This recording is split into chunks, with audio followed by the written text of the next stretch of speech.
Plaza in the heart of Motown along the Detroit River in downtown Detroit, Michigan. This is where the Indians will set up camp for the next 4 days. Comerica Park as they take on the Tigers. Tribe trying to snap an 8-game losing streak heading into play tonight. Hi again, everyone. Matt Underwood alongside Rick Manning. Welcome into our downtown Cleveland studios. So I knew this was going to happen at some point. It's taken to this point in the year where I'm truly lamenting the shortened season because I want to see what Shane Bieber could do over the course of 6 months because, Rick, the start to this year has been historic in many ways for Bieber. He's been the best pitcher in all of baseball, but the Indians have the right man on the mound today to stop this losing streak that they've been in. Bieber goes out and he's pitched awfully well in that ballpark, 3-0, almost unhittable, a .83 earned run average. So they need him to go out and be himself. They got to score early, and I think everything will be fine because that Tigers lineup strikes out a lot. Bieber on the year, 7-1 with a 153 earned run average, leads in strikeouts, best record by an Indians pitcher since Josh Tomlin. But I like the ERA from Louis Tiant in 1968 when he led the American League and the most strikeouts of any pitcher in baseball. Unbelievable start for Shane Bieber this year, and it's almost over now as we come roaring down the stretch. Tribal will be up against Casey Mize, young phenom for the Tigers tonight, and we'll have more on the Tigers. First pitch, it's all coming up straight ahead right here on Sportstime Ohio.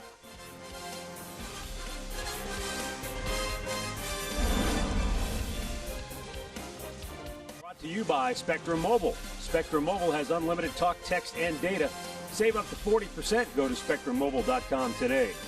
Buy your local Toyota dealers. Visit buyatoyota.com. Toyota, let's go places. Buy Fred Martin Superstore. Their used cars come with a free lifetime powertrain warranty. And buy Wendy's. A breakfast so good you'll want to tell someone about it. Corey Kluber, a Cy Young Award winner for the Indians. Cliff Lee, CC Sabathia. We've been fortunate. We've seen a lot of great pitchers in this organization. Casey Mize, talking about a baptism by fire arch. His last start was against Giolito, right? Who's probably going to get some consideration in the Cy Young Award race, and now he gets Shane Bieber tonight. You might as well go up against the best. That's where you know where you stand in this ball game. It has a way of doing that. And I'll tell you, this young man was a #1 draft pick overall, and he's got a good fastball. He's got a great splitter, a slider. So we're going to get a first look at him, but he's supposed to be something special. It's only his 5th start, and he's never faced the Indians before, so we'll see what he has to offer. And then you look at this 8-game losing streak the Tribe is on. We know they're not scoring many runs. That's been consistent. But when you look at it, you look at the bullpen ERA, 8.27. They haven't played very well defensively. They made a lot of mental errors, 6 errors. They've gone from 3rd in the league down to 5th in defense, and it's the longest losing streak since 2013. They have got to turn it around tonight. They've got their #1 guy on.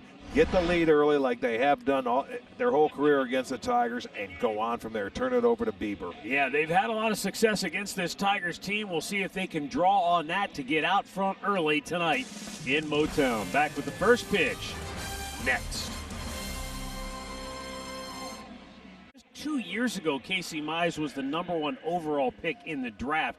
But, Andre, the Tigers have had a long history of they're not afraid to get young guys to the big leagues quickly. Yeah, I talked to Chris Antonetti earlier today about seeing these young pitchers that we've seen this year, guys, and he made a funny comment. He goes, a lot of these guys, we've had to do some research, go back and find out about them. He goes, Casey Mize, not the case. As you said, #1 overall pick. They know a lot about him. Signed for $7.5 million because he was the first pick. Threw a no-hitter in his first game in Double-A, and he's coming off a start, gentlemen, where he was no-hitting the White Sox through 6 innings back on September 11th.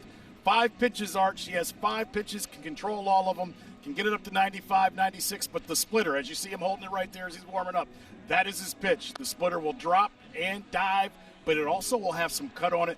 This will be a fun start to watch because he is their future. And he throws a true splitter. You go back, like in the old days, like a Jack Morris when the Tigers used to throw it. I mean the real one. Yeah, it's not like a forkball then. We're talking about a split-finger fastball. Split-finger fastball, so you never know what it's going to do. He is going to be our Northern Ohio Hyundai starting pitcher. Looking forward to seeing good young pitchers go out and pitch. So we'll see what he has to offer, and, hopefully the Indians can get on the board early. And the Indians starting lineup under acting skipper Sandy Alomar, brought to you by Progressive Insurance. Francisco Lindor in the leadoff spot once again. Cesar Hernandez back in the lineup hitting second. Jose Ramirez is third. Carlos Santana, Franmil Reyes, and Tyler Naquin. Then Roberto Perez will hit seventh. Josh Naylor down to the eighth spot.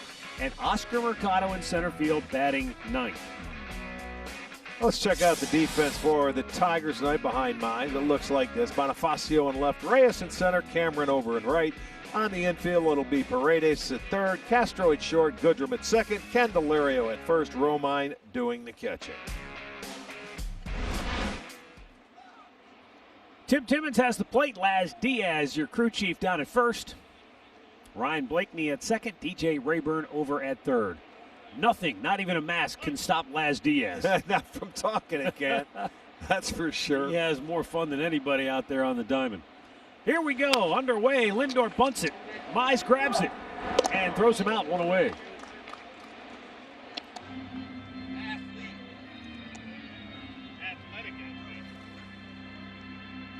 Well, he made that bunt a little too close to the pitcher's mound where Mize could get over there. You know, he doesn't really fall off for a big guy. He keeps himself in good position, but able to get over there and get that ball easily to throw out Lindor.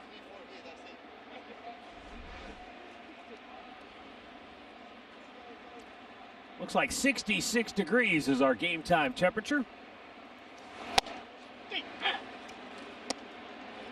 And it's going to cool down over the weekend. It's going to really feel like autumn over the next couple of days.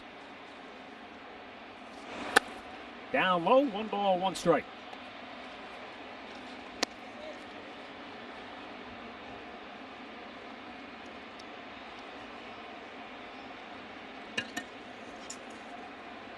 Cesar Hernandez fouls it back. Yeah, autumn officially gets here on Tuesday. It didn't get the message. it's a couple days early.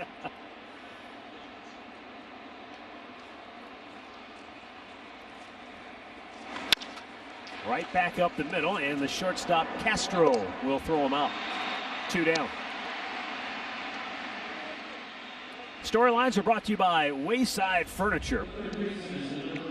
Extra, extra. How about some extra base knocks? The Indians' second fewest in the league, but earlier this year, especially when they went to Comerica Park, they wrapped out. They have 24 against the Tigers this year. Hopefully that gets them going. And Jamer Candelario, an unlikely batting crown contender, third in the league coming into play this series opener. Switch hitter for them is very, very good. Jose Ramirez has gone 7 for 24 against Detroit pitching this year.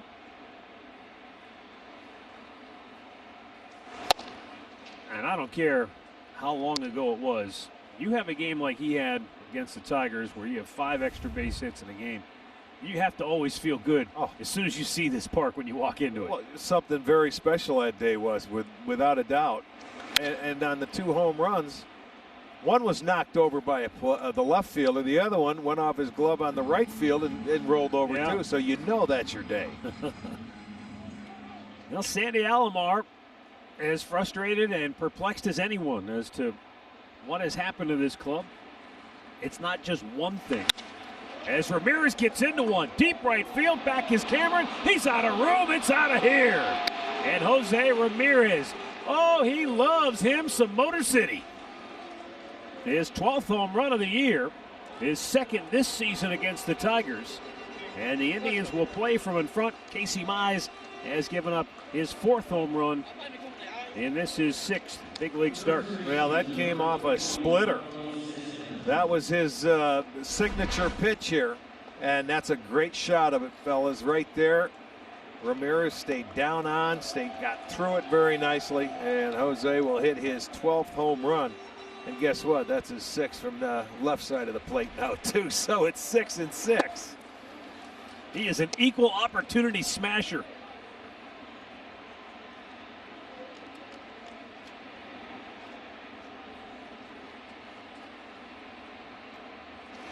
Carlos Santana lifts one to center.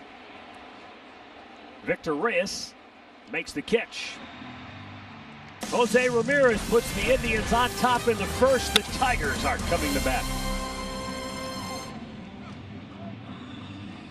Tonight, Bieber coming out and making his 11th start, 7-1 record. He's 4-1 on the road. Opposition hitting just 174. He has beaten the Tigers once this year, where he ended up, he went 7 innings, 3 hits, did not allow a run. So he's 4-1 in his career against the Tigers. And Ron Gardenhire starting 9 as Victor Reyes in the leadoff spot. Willie Castro batting second. Miguel Cabrera third. Then the red-hot Jamer Candelario batting cleanup. Nico Goodrum is fifth. Jorge Bonifacio bats sixth. Then Austin Romine, Isaac Paredes, and Daz Cameron.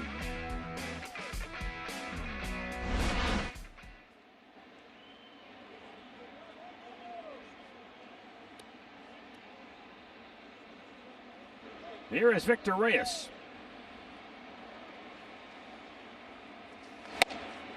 Looks at a fastball outside. Reyes 3 times this year has logged 3 hits in a game.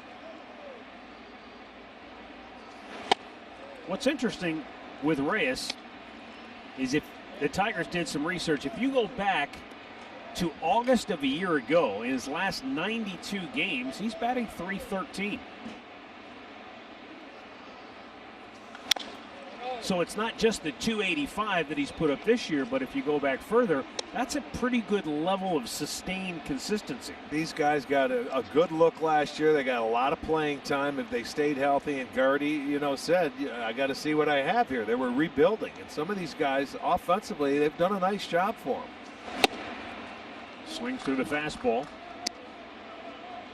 They're really taking a look at what they have in their organization and getting ready and set to turn the page and look at next year, even though they're going to try and finish it out and try and beat the Indians in this 4-game series, because they're behind the Indians by 4.5 games, I believe, when it comes to the playoff run. Yeah, and they've lost 7 out of 10. But really, the big thing for the Tigers is they ran into the White Sox. Yeah, and the White Sox were really cooking. Yeah, they were hot. They beat them up pretty good.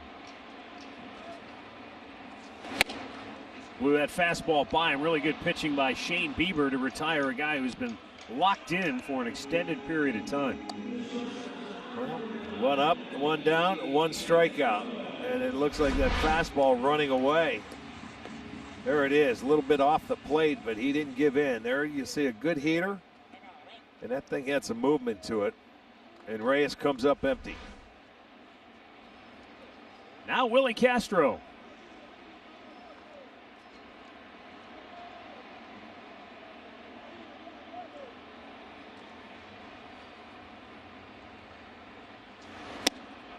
And a curveball. Looked like he flipped up there, but a little high. Castro now they're getting a look at shortstop. Goodrum was playing shortstop there most of the time, and Goodrum can play anywhere in that field, so they want to see what this guy can do at short for the rest of the year.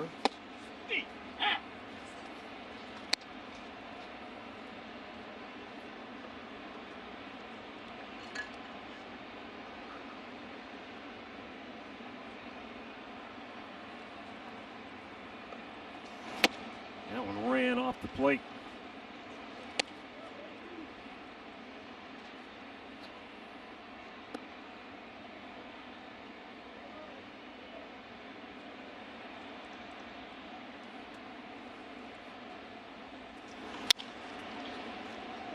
Came back with that breaking ball, and he tried to shoot it the other way.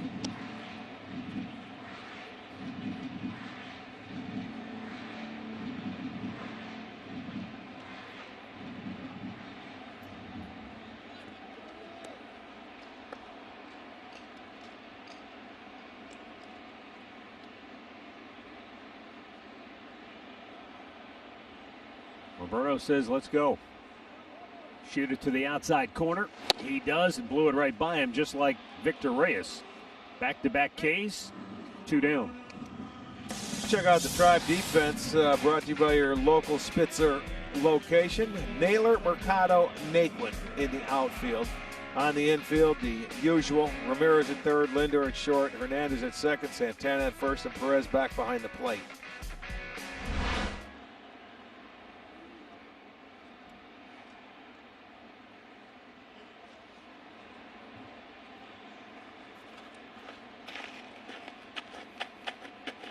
Miguel Cabrera in that DH spot for Detroit. Ran that fastball in on him. Cabrera had a 13-game hitting streak come to an end on September 7th. He was really rolling. Looked like the old Miguel Cabrera, but since that streak ended, he's just 5 for his last 30 with 1 run batted in.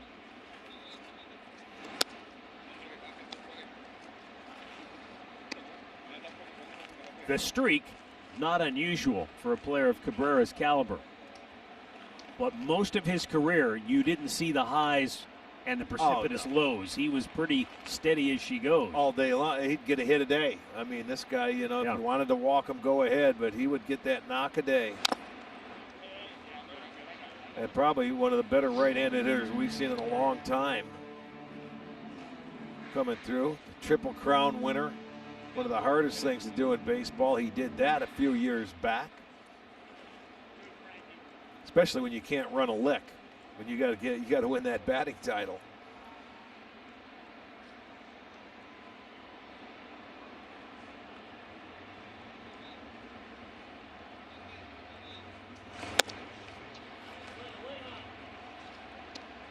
I remember the last time we played the Tigers, it seems like he was swinging at everything early in the count. He seems a little more patient in that batter's box now. Threw that by him, full count. I mean, there weren't many 90-mile-an-hour fastballs you ever saw him miss. But that was elevated a little bit. Well, he tries to shoot you the other way, so he waits on the pitch. There you go. You try and get in there and take a sting out of the bat. In center field, Oscar Mercado makes the catch. Bieber punches out a pair. 1-2-3 go the Tigers. 1-0 Cleveland after an inning. Alfred Hitchcock in the wings. Good evening. The Birds. Where's Tippy Hedren? Oh, boy. It's a pretty good flock right there. Second inning, 1-0 Tribe. Franmil Reyes leading off. He's gone 8 for 23 against Detroit pitching and 4 home runs out of those 8 hits. And as you just saw, that's half his home run total this year. I'll tell you what, 2 really good pitches right out of the chute. A fastball and then a little slider. I'd have to say his best at bats this year have been in this ballpark. He hit some mammoth home runs straight away center, just to the left of center. Drive it out the other way to right field. Well, you take this big ballpark, and in Kansas City, he had a great series as well. But that's been his year. It, yeah. Oh my goodness. He's going to need a new piece of lumber.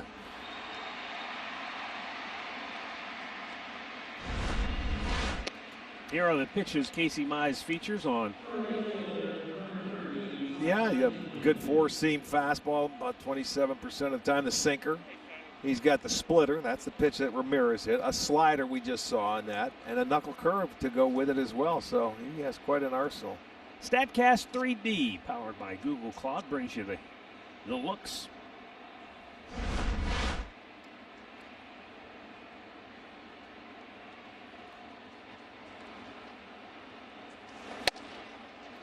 Fastball is outside to Tyler Naquin.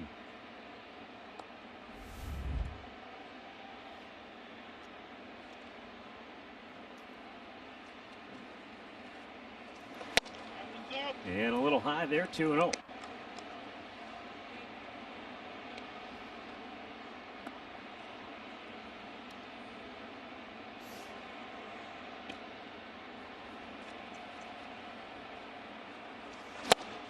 Blew it by him. That's a good fastball down. And that's not an easy thing to do because Tyler Naquin thrives on the pitch down in the strike zone.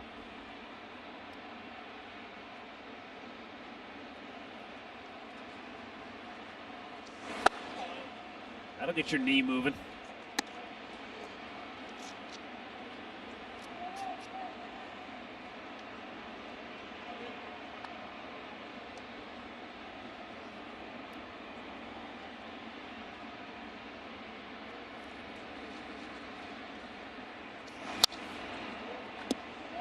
Full count.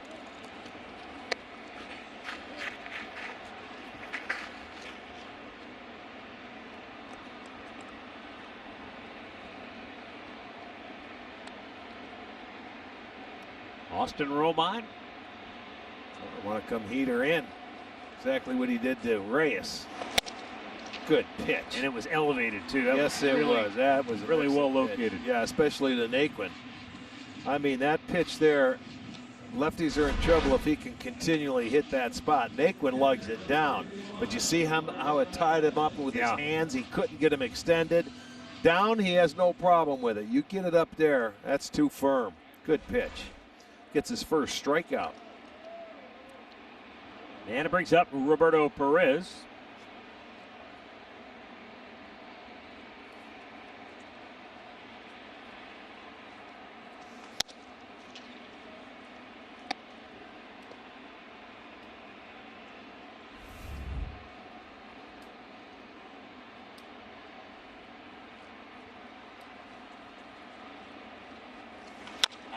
Big chopper right back to him.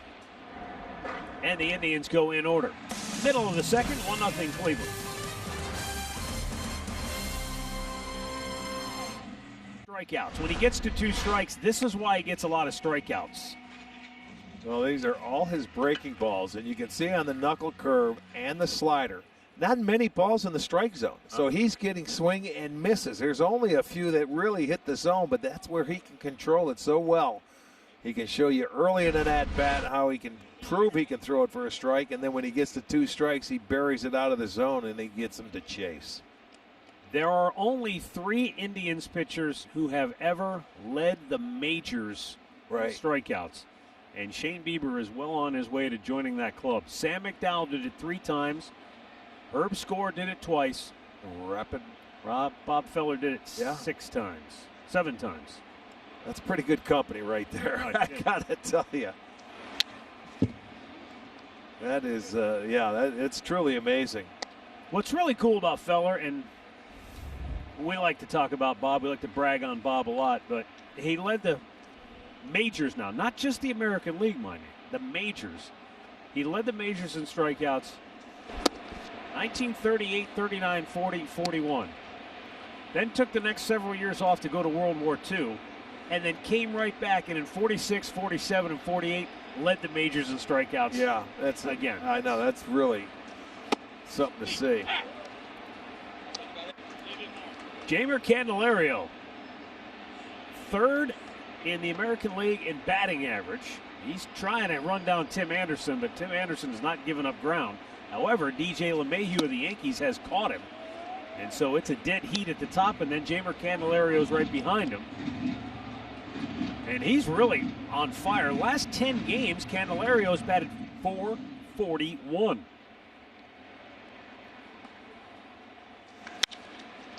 It's that ball high in the air, left center. Mercado puts it away, 1 down. You know, Matt, Rick, we've talked so much, and I love talking and listening to you guys, but you've always told us, Rick, baseball's a game of adjustments. And today, as you go around talking to different people about Shane Bieber and his opportunity to possibly win the Cy Young Award, you know, I said to Chris Antonetti, I go, what in the world sets him apart? We've seen teams make adjustments to him. And Chris kind of answered, he says, well, we already know that Shane will make the adjustment that's necessary to continue getting outs. It may not be strikeouts, but he'll do whatever it takes. Right. He said that, and then he said, but give me a second. He goes, I don't want people to think what I'm saying is an easy thing to do. He goes, but that's how good he is, that we believe in his work ethic and what he has done, that he'll overcome whatever's put in front of him, because adjusting on the fly is not an easy thing to do for a young pitcher, usually. No, but now it's turned for the hitters to make an adjustment. You know what I'm saying? Yeah. Because if they can, we saw one team that were able, I think it was Kansas City, that laid off the pitch down and not swing at it and force him to maybe do something else. And in turn, I would love to see him get, and this is crazy, but I'm saying if he could do any, he can't be any better than he is right now. Right. Get some outs on 3 pitches or less, more of them. Right now he's right around 40%. But he gets so many strikeouts because his stuff is so good and the hitters continue to swing at that ball out of the zone. The one adjustment it looks like that's come out now, it's been more fastballs. I know it's only 25 pitches, but a lot of fastballs early. Yeah, and that fastball is running away, Yes. and they're swinging at it off the plate, and they can't catch up to it. I thought the team after Kansas City, was it Milwaukee? That they kind of did the same thing, Arch, where they didn't swing at a lot of spinning stuff early. It was Milwaukee. You're right. He went 5 yes. innings in that game. That stopped his streak of at least 6 innings in every start. And he was frustrated that he only went 5 and 6 innings in back-to-back starts, and there's another strikeout. Yeah, but his strikeouts come because he has quality pitches, and this one's out of the zone too. And we just showed you the 64 strikeouts, and there's another one that's going to be out of the zone. That's what we're talking about when that knuckle curve comes out, and there it goes, just disappears, and it's so tough to lay off. Well, when you're facing a guy who fills up the strike zone as much as he does, and then gets ahead of you, it makes it just very difficult for the hitter to not swing at that pitch unless you want to go back to the dugout with the bat on your shoulder. Well, Matty, you can see him with young hitters. Oh, man. They swing at everything, right? Tough play. It's going to drop for a hit. Nothing Naquin really could do. It was off the end of the bat. Yeah. And Jorge Bonifacio has the first hit for Detroit. He knows he made a good pitch, and it was off the end of the bat. Bonifacio, he will go that way, but there's that little cutter right off the end of the bat. Didn't hit it very hard, and Naquin, you can see his feet in the shot. After he hits it, it just wasn't hit hard enough to where he could even dive. He was hoping, keep going. He thought he made a good pitch because he knows he has good stuff tonight.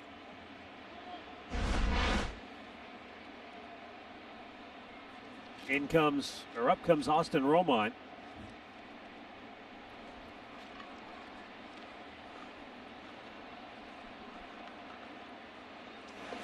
And the Tigers catcher looks at a pitch up high, ball one.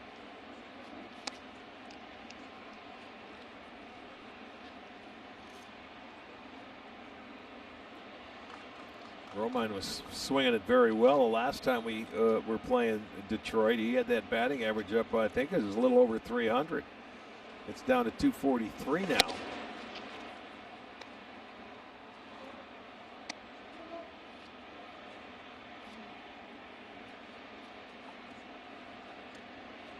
But like you say, there's only 10 games left in the regular season, and the season's over. So it'll be a very, very short season this year.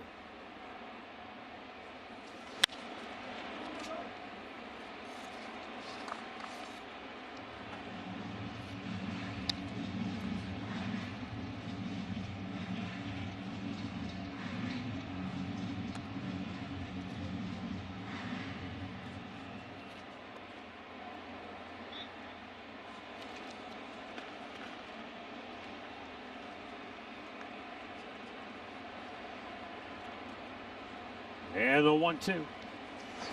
Oh, baby. Fourth K for Bieber. And after 2, it's Cleveland 1, Detroit nothing.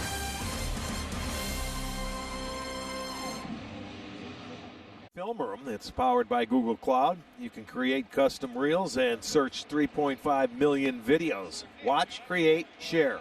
Only at Indians.com/film room. Arch, the film room is awesome. You can go find players and you can see, like, you want to see certain at-bats that the players had. I don't know if they've got your at-bats, but it's a cool thing to go to. I'm telling you, I'm a big fan already. Are you? You've been on it before. Yeah, it's a great way to scout out things you're going to see in games, so check it out. Josh Naylor leads off the third for Cleveland. Just 1 for his last 13.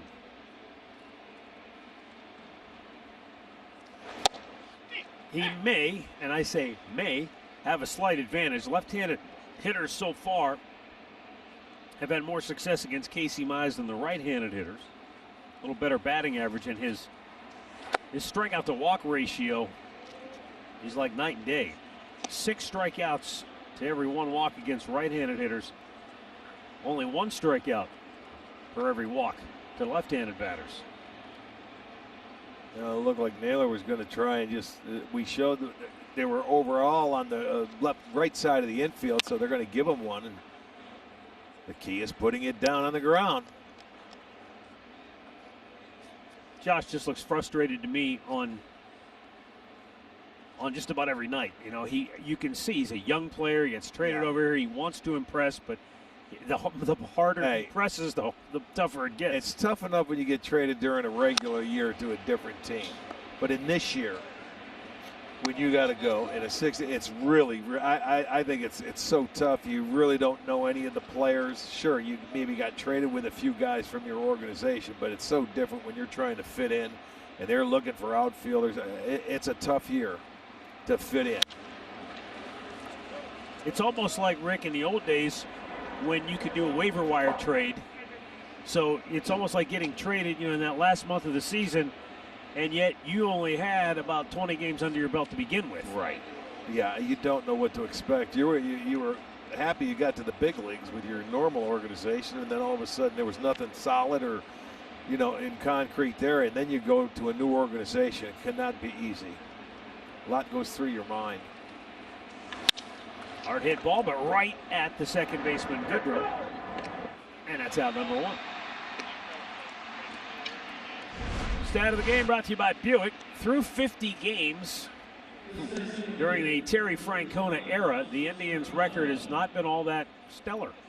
How about that? It's unbelievable. You talk about consistency. Yes. That's incredible. I didn't realize that. Well, I think we've all realized it because we've lived it, but it's amazing because they always take off after those first 50 games. Yeah. And, when Tito's been asked about it before, and he said, boy, if I knew what it was, I'd get him going earlier. But it just, sometimes those things are truly beyond your control. I agree, Matt, but I think from being around it, and I'll give Tito full credit on this, I think Tito is great at finding out who and what his team is and what they need. Make an adjustment. Yes, I think he is great at adjusting to the team he has, whether it's the pitching, the hitters, and he gives these guys confidence, and it works. We've watched it. Well, that's why we say, you always wait till about that 40-game mark where you get to that quarter pole and you have an idea of what your identity's going to be. To this point, though, in this year, I still don't think they know their identity, other than they're a pitching-dominated club. Well, I know Sandy has said this, and I know we've talked about it in the games. They want to play better fundamentally. Yes. Because, as you just said, and we all know, if they can get in the playoffs, you get Shane Bieber on the mound, you're probably a favorite in Vegas against most teams, right, in Game 1. Sure would think so. So if you can fundamentally play the game the correct way, you would think your chances would go up to be able to win a game or two in the playoffs and move on. The other thing, too, going back to Terry Francona, look, you go back to his first year, and that's the last time this team, an Indians team, has lost this many games in a row. It was back in 2013. And the reason that team never panicked when they went through those long losing streaks was because of Terry Francona. They had some veteran players, but there were a lot of young players. And when they lost 8 in a row, when they lost 11 straight, and everybody was looking around going, uh-oh, here we go again, because they were just coming off the heels of the Maniacta era where the bottom did fall out in that 2012 campaign as that ball's hammered deep left field. And a nice play by Bonifacio for out number 2. Yeah, but a good swing there by Mercado. Got a heater upstairs, and he smoked it. You got to be happy. You got to be happy with that at bat. It's a pitch up in the zone. I think it might have been a slider. And Matt, I'll wait till the replay. Well, that's okay. It's only Bonifacio we see. We didn't see the pitch. Go ahead. Well, to go off of what Matt is saying, and I love where he's going with this, and I think that, and I want to say this the right way because we all love Sandy as well, but Sandy has come out and said over the last week or two, we need Tito to come back because we need Tito to settle us in, because Tito is the same guy every single day. Whether they won 10 in a row or lost 3 games in a row, you don't know that. And I'll say this, I think Sandy's struggling a little bit with the emotions of losing and the way that they've lost over the last week. Well, yeah, I mean, he's inheriting, it's not his club, but he's in charge. And I'll tell you what, I can see how it can wear on you. You got to go out and explain everything, and right. It's not an easy thing to do. In off the plate. Like you said the other time with Sandy's, some of the players have changed their attitudes towards him now that he's managing and he's not coaching anymore, when they used to come up to him and confide in him. Right. It's just so you can see how it can be rough on him. Out of play, 2-2. And maybe it's because Tito doesn't make a big stink about himself. You guys know. That's no doubt. You know, and I'm not saying that Sandy does, but Tito has a great way of deflecting away from what happened last night to moving on. He'll take all the pressure on and take all the pressure off of them. And he's done that for years, and that's what makes him so good in this game, one of the best. There you go, 1, 2, 3. 7 straight set down by Casey Mize, 1-0 Indians.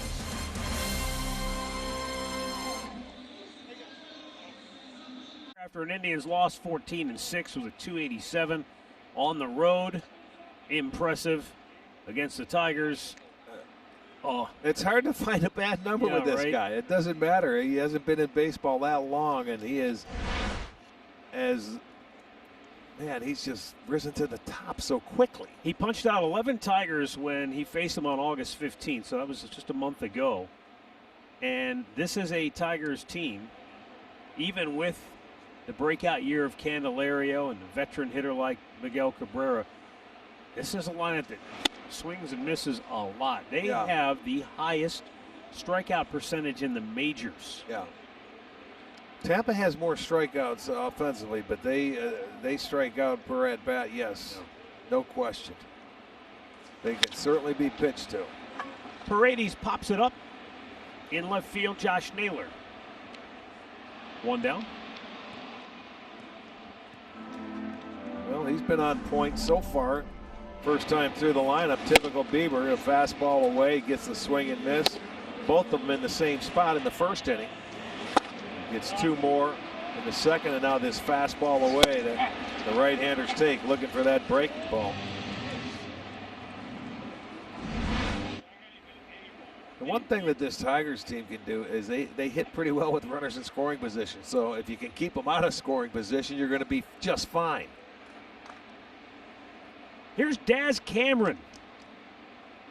And if he looks a little familiar, he should. If you're a baseball fan, his dad, Mike Cameron, was a 3-time Gold Glove winner. He just made his major league debut last Wednesday.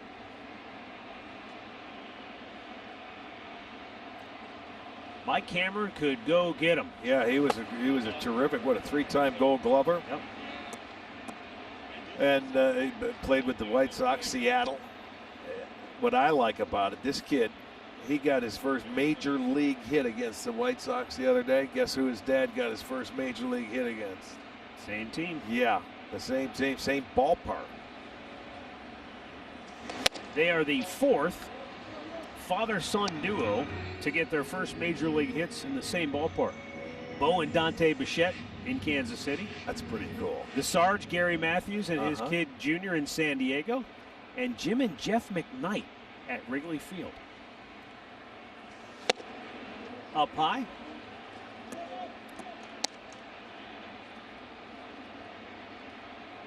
Wonder where Mike Hegan got his first big league hit. Might have to go dig through and see where that was. Where he did, and his dad. Yeah. 3-1 offering. Good pitch. Full count.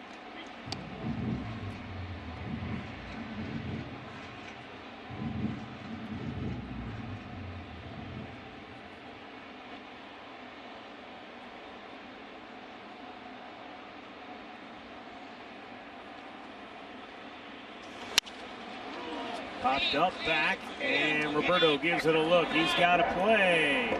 Makes the catch. 2 down. Yeah, quite a bit of foul territory there going towards the dugout, so that stayed in play. A lot of ballparks that may be out of play.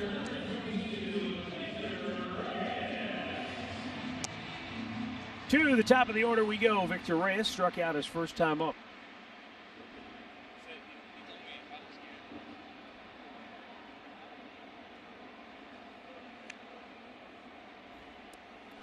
I knew when Roberto Perez looked back at the Detroit team, someone said something to me. You could hear over the mics, Matt. Miggy asked him, was he scared when he was running over there? You could hear almost too much tonight. You can hear the conversations between Roberto and Tim Timmons. Yes. And he just said, he goes, no, I'm not scared. Little tapper. Got to hurry. He does. Inning over. 3 up, 3 down, nothing across after 3 innings. Cleveland 1, Detroit nothing. It's at Elk and Elkian in Minnesota. A pitcher is down for the Twins for how long we don't know. Not Odorizzi again. He just came back. Well, he's got a blister problem. Okay. Get that bucket of rice. Yeah. Cesar Hernandez leads off, grounded out his only time up in the first. And Casey Mize misses outside, ball 1.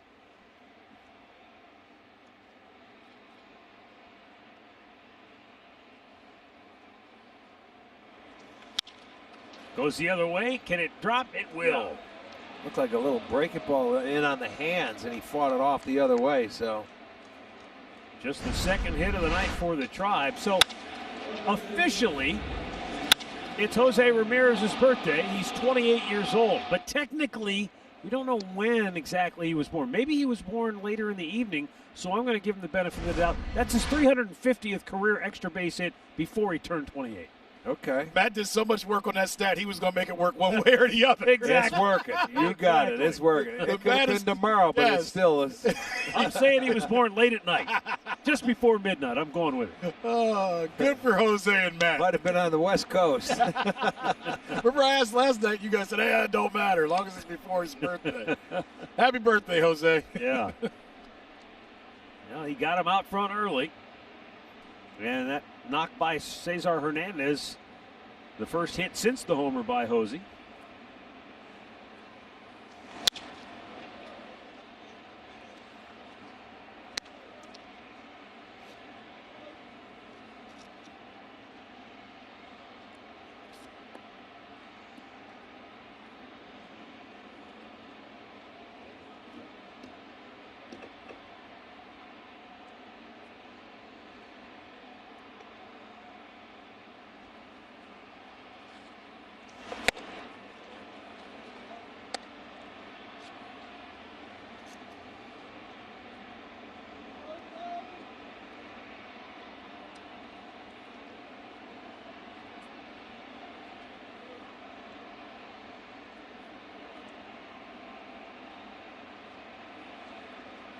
The 1-1 is in the dirt. Well, leave it to Redbird. He came up with it. Jim Hegan's first hit in the big league was 1941 at Shibe Park. Is that Philadelphia? Is that where the Phillies play, or the Philadelphia A's? And then Mike Hegan's first hit was at Yankee Stadium in 1966. Okay. That's right. I should have guessed Mike's was there. Close. Hour away. A train ride away, yeah. 2-1 is way off the plate.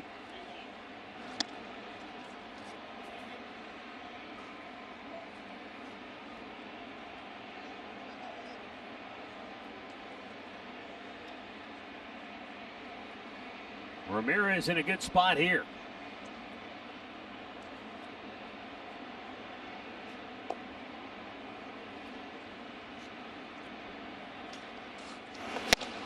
Ooh, good fastball, elevated, and Ramirez doesn't miss many. He doesn't swing and miss hardly ever.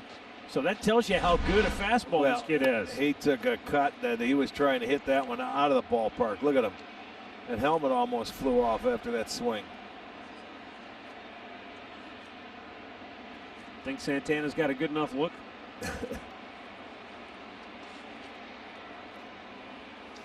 Came back with it, and Ramirez said, I'm not going to miss it a second time. Goes foul.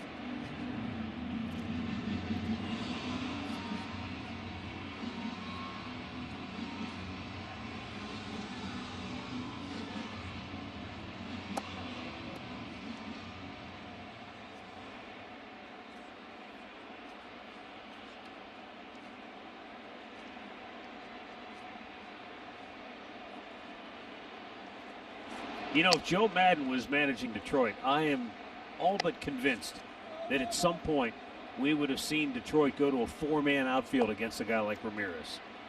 He'd have plugged somebody into that gap and just gone with a four-man outfield to try to. Well, he hits a lot of balls up in the air. He does. We saw him do it to I don't think anybody's going to catch that one. He is gone for the second time tonight. Jose Ramirez having himself quite a birthday bash in the Motor City. Second home run of the night. This one a 2-run shot, and it's 3-0 Cleveland. Well, here he goes again in Detroit. You're going to see a two-seam fastball this time. He hit the splitter first time. There's a two-seamer. He wants to run it away, but it stayed right at the barrel of that bat, and he hits it into right center field. And it's all Jose Ramirez tonight. 2 for 2, 3 RBIs, and he's off and running.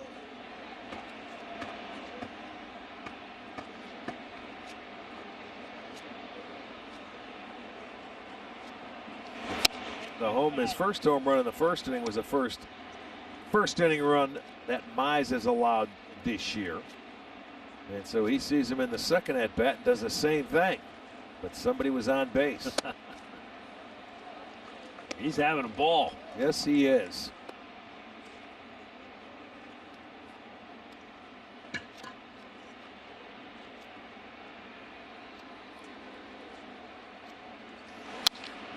Santana fouling it back out of play.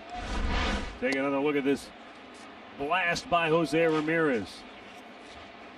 Mize knew it too.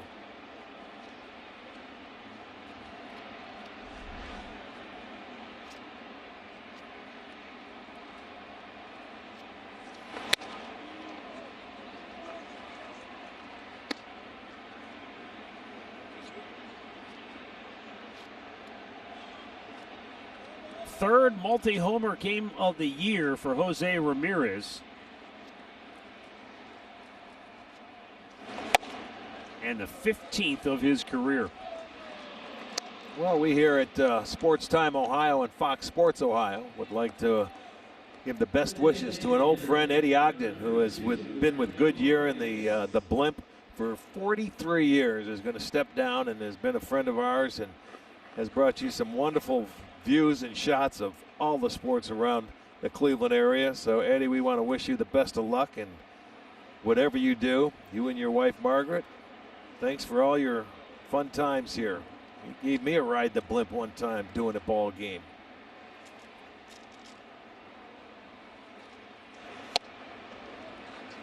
How many innings did you call from the blimp? About 3. Went up there in about the second or third inning and stayed up high above it. I saw Tommy hit a home run from up there. Could barely see it, but at least I could see back then.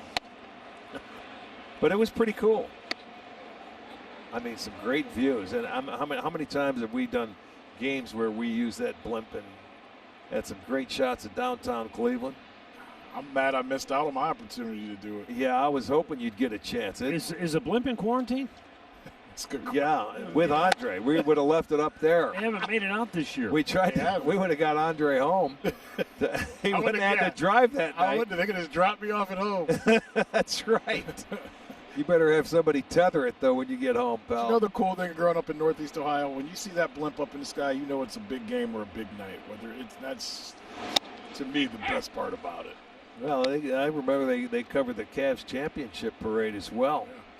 When they had, 1.2 or 3 million people? That's a made-up number. Be careful using that number. Well, I don't know, but I'm just guessing. It was a Twitter number, but go ahead. You can say. Well, you would know then. I don't know. I didn't follow. I just, from what you told me. Yeah, blame it on me. I do. One down is Franmil Reyes. Did all that work to get himself into a good hitter's count and then got jammed.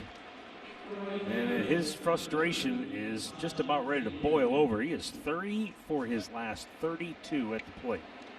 Well, the big man, they got to turn it around. You got to get some production from the middle part of that lineup. Santana, Reyes, and Naquin, he was hot for a while when Reyes was a few weeks ago.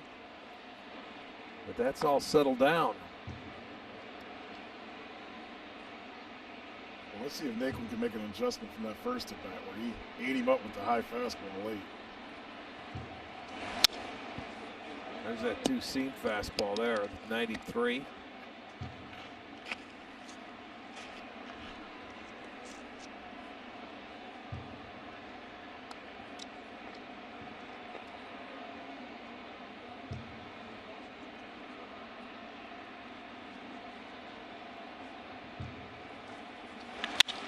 Line drive, there you go. base hit right field. That might have been the split. Santana stops at second base. He had that two-seamer he started him with, and then he ran the heater in to get him out last at bat. He throws a splitter, and Nate went right in his wheelhouse, 85 mile an hour, and he smokes it over the head of Goodrum at second base. So first and second now, third hit in the inning.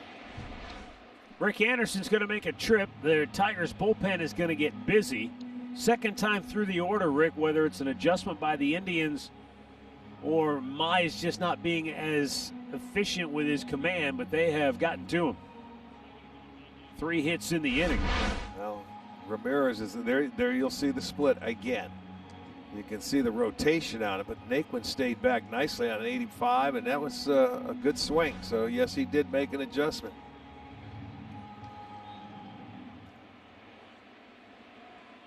So with 2 on and 1 out, Roberto Perez coming up.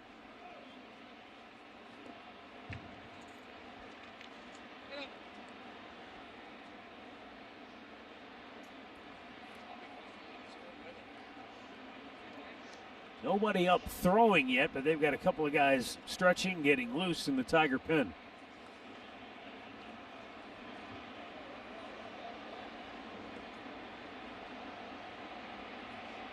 Roberto Perez tapped one back to the mound. First time up.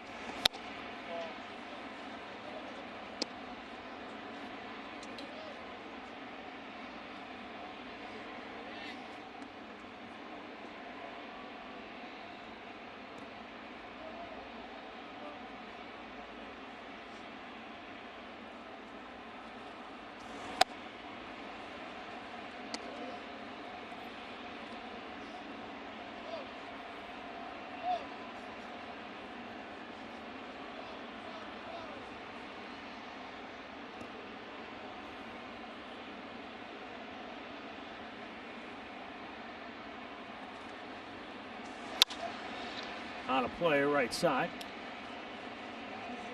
Better swing, but that's part of the issue for Roberto is that injury to his right shoulder. It has limited his ability to take that top hand and drive it to the baseball that you need for that line drive swing. And the swing that he doesn't feel any pain is one that has led him to more of an uppercut swing.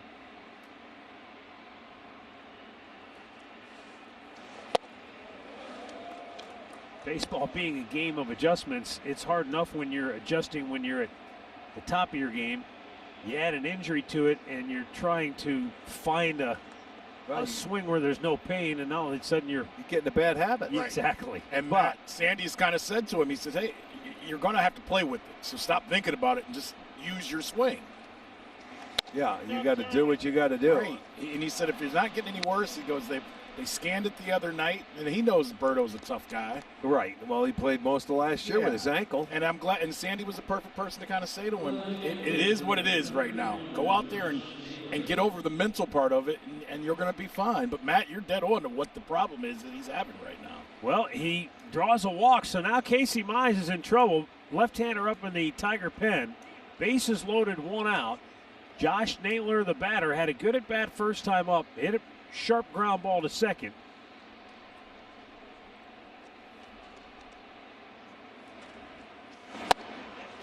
Takes it, little low, ball 1.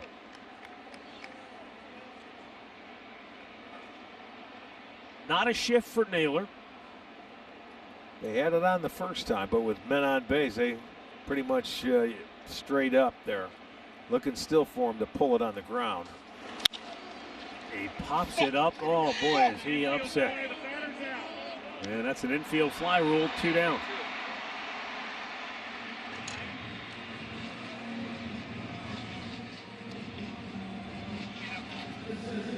Probably not the first time this has happened this year, but again, we do apologize for some of the profane language that the microphones pick up from time to time on the playing field. Oscar Mercado steps in, bases loaded, 2 down. He flied to deep left in his first time up. There's Nick Ramirez getting loose for Detroit.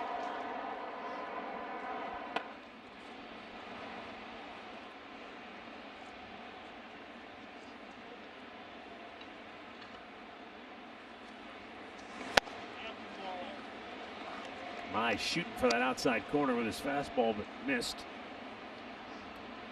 Mercado looked good in the box that first time up. Had a good swing, hit a line drive, sat on the fastball. See if it looks like he's zoned in to do that again.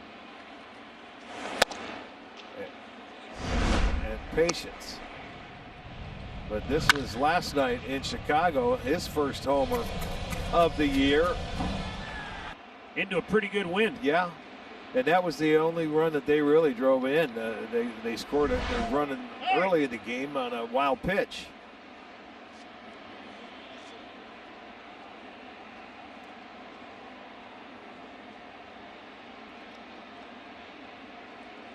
Bases loaded, 2 out, 2-0 count, 2 runs in the inning.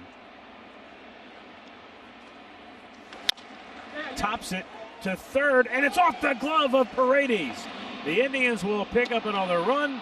The bases are still loaded. And it's now 4-0 Cleveland as Santana scores on the play. It was what you call a do-or-die play for Paredes. I want to see if he took his eye off it to try and step on third base before he caught the baseball, because it's a high hop, and you got to do a short hop, but he just couldn't corral it. Just never really caught it. I know he had it right on. Mize couldn't believe it. We'll see how they score that. Back to the top of the order, and the 9th man to bat in the inning is Francisco Lindor. They'll charge Paredes with an error. So no RBI for Mercado, and that pitch way outside, ball 1. Yeah, but you don't mind. You get another run home and another opportunity to drive in some more.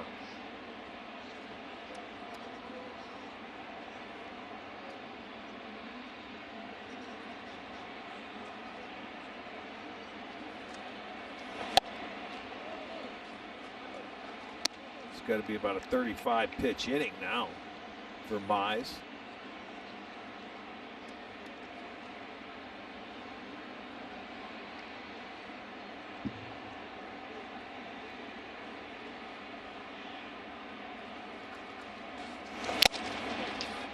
Fastball got it by him.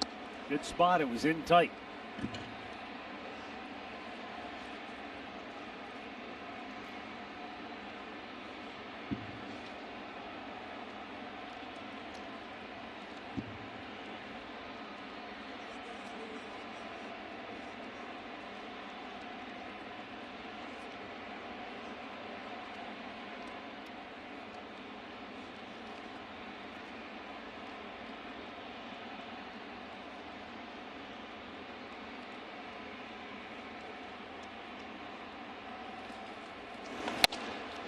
Three and one. I wonder if this inning, when you're a young pitcher like Mize, just his 6th major league start, if this seems long or if it's just flying by because he's still such a young pitcher. No, it seems long because you know what? That's what young pitchers do, and it doesn't matter how good you are. Sometimes they have a tough time of getting out of an inning. You know, you have to learn how to do that. He made his pitch. That was a good pitch there.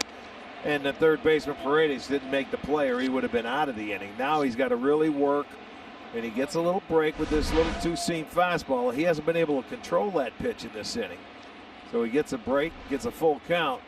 This could be his very last pitch no matter what. I don't think he'd get that call with 2 strikes, but we'll see. Runners go, payoff pitch. That's ball 4. And another run in. The Indians have scored 4 times here in the 4th. And that's going to be it for the youngster Casey Mize. The Indians bat around in the inning. Lindor gets his 25th RBI on the year with the bases loaded walk. And Rarden Gardenhire will go to the left-hander Nick Ramirez. Cleveland Clinic call to the bullpen has been made. The Indians have scored 5 in Motown to grab the early lead. Season, the Indians have flexible options for you, including different credit alternatives for the 21 season, priority access to pre-sales as well as refund options. Call 216-420-HITS Monday through Friday for full details. Well, it was a long and arduous fourth inning for Casey Mize. 38 pitches. And after his third walk of the inning with the bases loaded, albeit that hastened his exit. Now Nick Ramirez on to pitch for the Tigers. Cesar Hernandez will turn around and bat right-handed. He's 1 for 2 tonight. Started this inning off with a base hit. Came around on the home run by Jose Ramirez. Well, we're going to see that young man, I'm sure, in our division for quite some time. The man that did all the damage was Jose. He had the 2 homers and the 3 RBIs that got it rolling.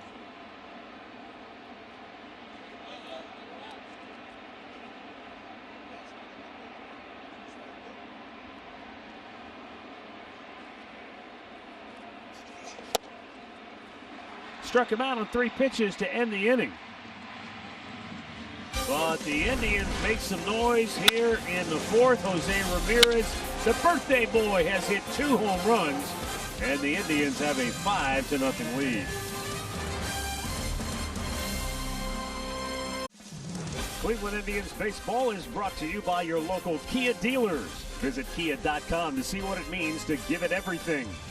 By the injury lawyers at Elk & Elk, proud partners of the Cleveland Indians. Call 1-800-ELK, Ohio. And by the Cleveland Clinic, your safety comes first at Ohio's #1 hospital. Back in 2008, when Cliff Lee won the Cy Young Award, he was something special. 22 wins, a .254 ERA, and 2 shutouts to lead the American League in all 3 of those categories. Logged 223 innings that year and struck out 170. Well, he had such pinpoint control. Willie Castro leading off this 4th inning. Bieber had to sit and watch while the Indians sent 10 men to the plate, scoring 4 times. Well, I'm sure he was happy to watch 4 runs get put on the board. Now has a 5-0 lead. Rip foul.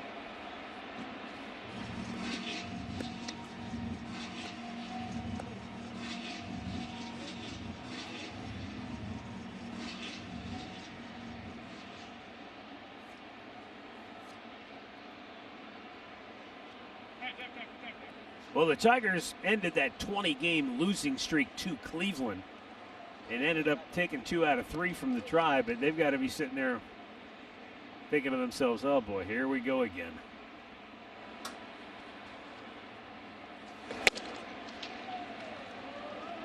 Well, not much you could do right there. I mean, you know you're going to be in for a long night when Bieber's on the mound.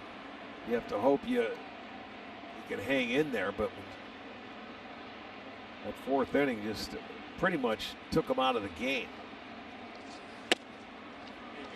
Wow. A leadoff walk. All right, so let's stack them up, Rick. Through his first 10 starts, that's where Bieber is. Very similar numbers. Bieber 7-1. His ERA is 1.53.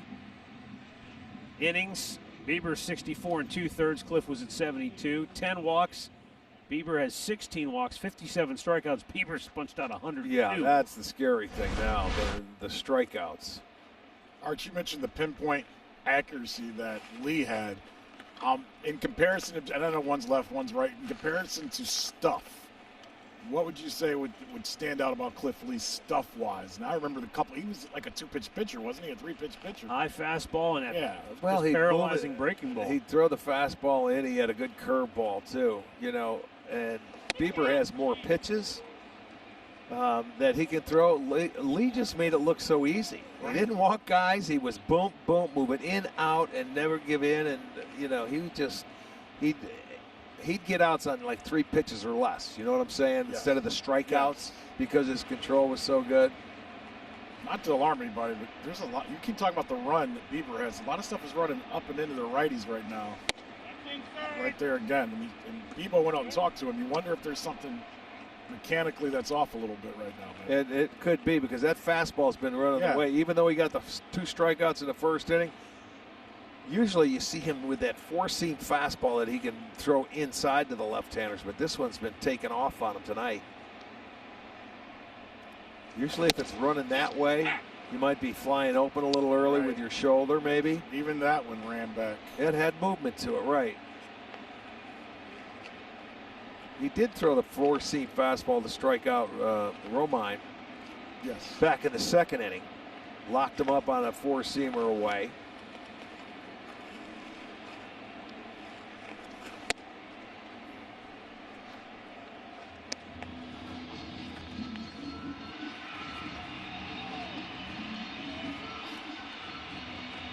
What you want here is a ground ball and get the 2 for 1.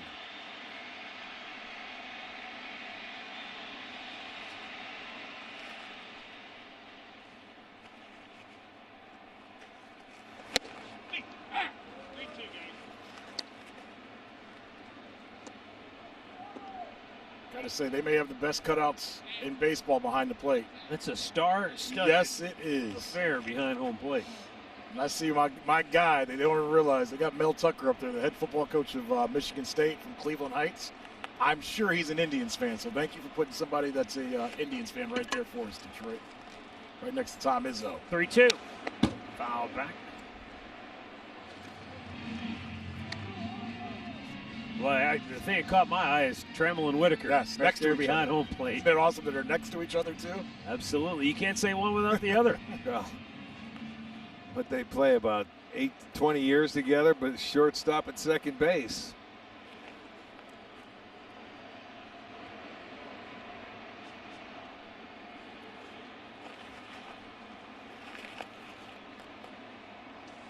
Swing and a miss. He tried to hold up, but he went around.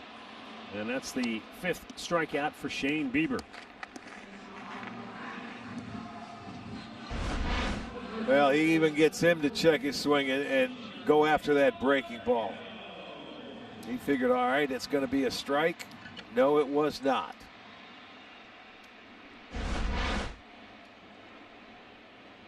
That'll bring up Jamer Candelario.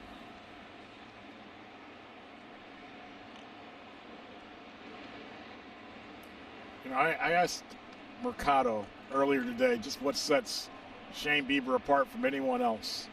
And he said the coolest thing about Shane is that he is great at everything he does, but he doesn't have to tell you about it. You know, he's humble in how he goes about handling things. And he goes, and even times where he sees him with other pitchers talking about their pitches and everything else, he almost downplays how good his curveball is or this or that. But he said, Oscar said, but on the 5th day, a different guy comes out and he's quiet and he goes and everybody leaves him alone. You hear that about a lot of great pitchers, right, Arch? Well, yeah, you leave them alone on their day. Everybody's different. Everybody is different, but you know, on that day when you're towing the rubber, those guys, they get in their own zone.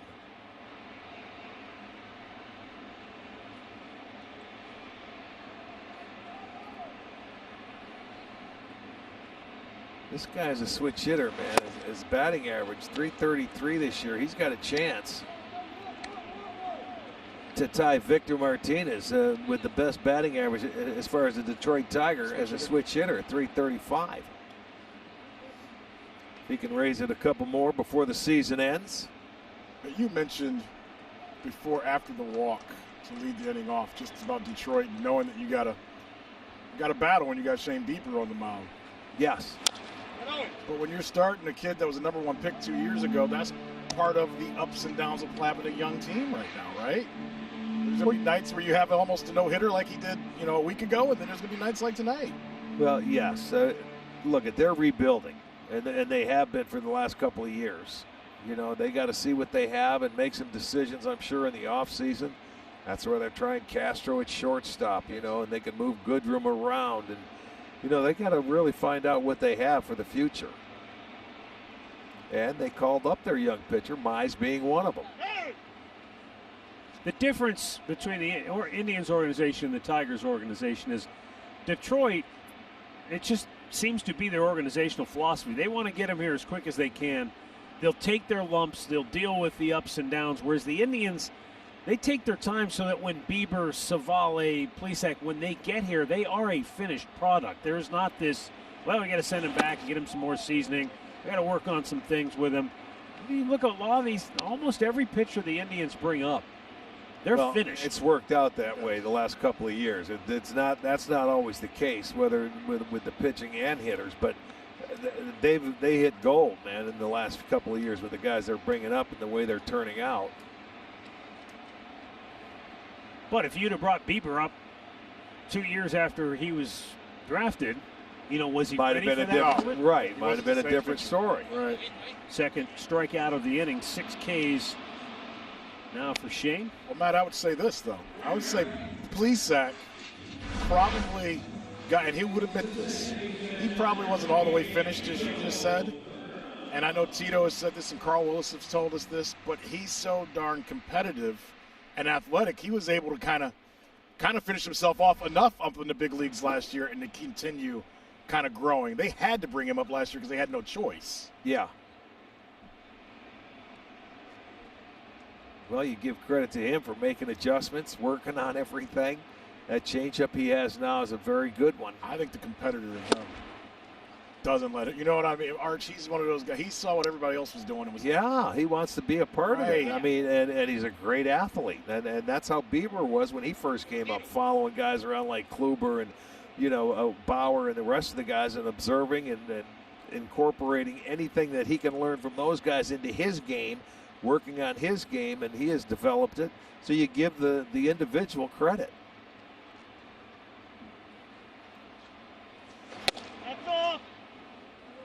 Well, I chuckled in the open, Matt, when I saw Josh Tomlin's name up there. What, it was 9-1 or 10-1, I think we had in the beginning of the game talking about. Hey, when he came up, I'm telling you, you could pencil in 6 innings. Right. And it'd be about 80 pitches. But I chuckled because I just mentioned a week ago he's been in the league 10 years now, and you hear people in Atlanta, and they say the same stuff that we said about him in Cleveland. Just, the type of guy he is, how the pitchers follow him.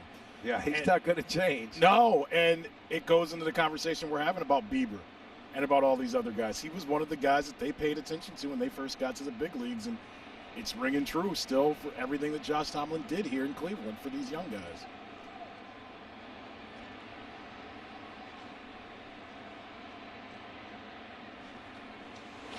Swung on and missed. He went fishing for that breaking ball. No chance. 7 strikeouts for Shane Bieber. He whiffs 3 in a row to end the 4th. Indians 5, Tigers nothing. Ramirez has homered twice tonight on his 28th birthday. Here's a list of other Indians players who have hit 2 home runs on their birthday. Earl Averill, Ray Boone, Joe Askew, the immortal one. The immortal one. Yeah. Albert did it in 95. Carlos Santana back in 2012. Really nice list.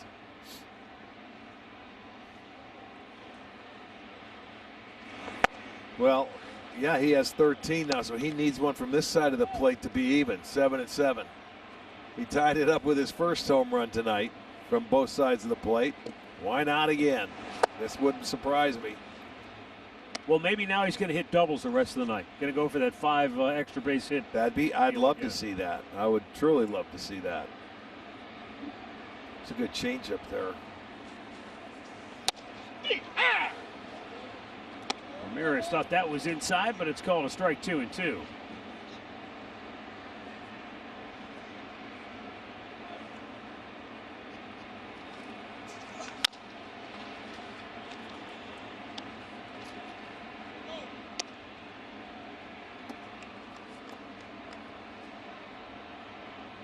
'15th multi-homer game in his career. He's never hit 3 in a game, so maybe this is the night.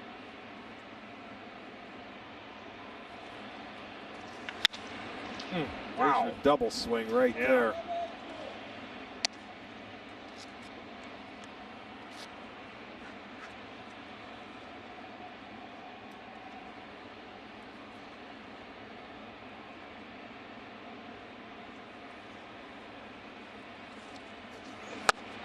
Good eye and a full count.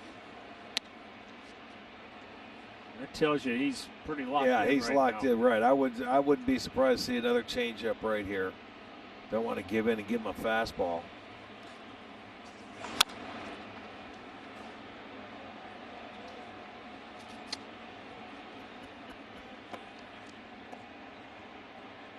Just almost read Jose's body language. You gonna throw that weak stuff up there? Really? Well, they're smart enough to not throw a fastball. Yeah, you're right.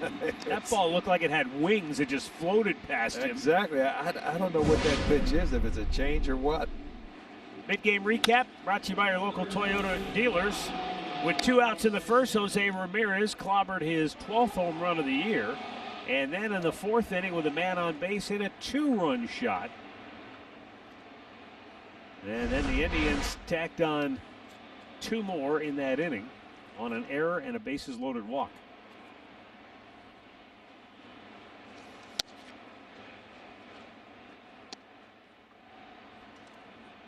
Carlos Santana,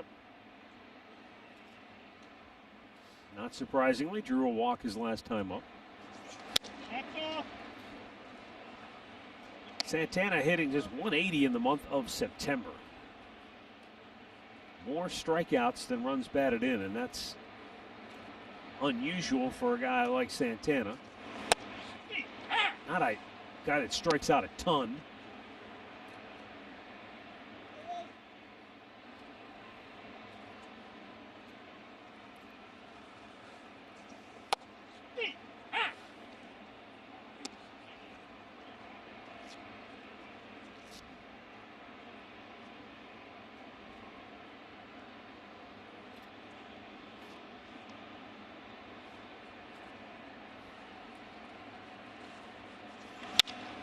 Right back up the middle, but there's a second baseman in the pathway of the ball. Indians go 1, 2, 3. Oh, excuse me, I'm sorry, they're 2 down. 10-man. Forgot the mark, yeah. Yes, I got you. Yeah, the 10th man in that inning. That's why I highlighted it. That happens when they send more than 9 to the plate. I tried to squeeze it in there on the side. It didn't work. All right, visit the Progressive Field Team Shop and check out the assortment of authentic game used merchandise, jerseys, baseballs, broken bats, and more authenticated by MLB. Franmil Reyes 0 for 2. He lined out to second base. In that big inning the Indians had, he got himself into a good spot, had a good count.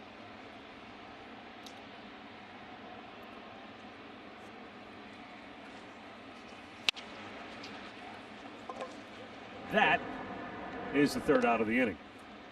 Halfway through, 5-0 Cleveland.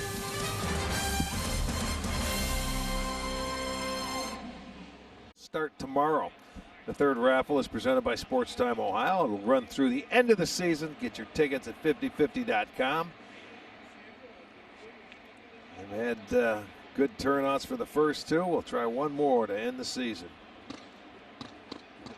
Shane Bieber goes to work, bottom of the 5th. He's got the 6, 7, 8 hitters due up for Detroit. Jorge Bonifacio to lead it off. He has the Tigers' only hit tonight. High fastball, couldn't catch up.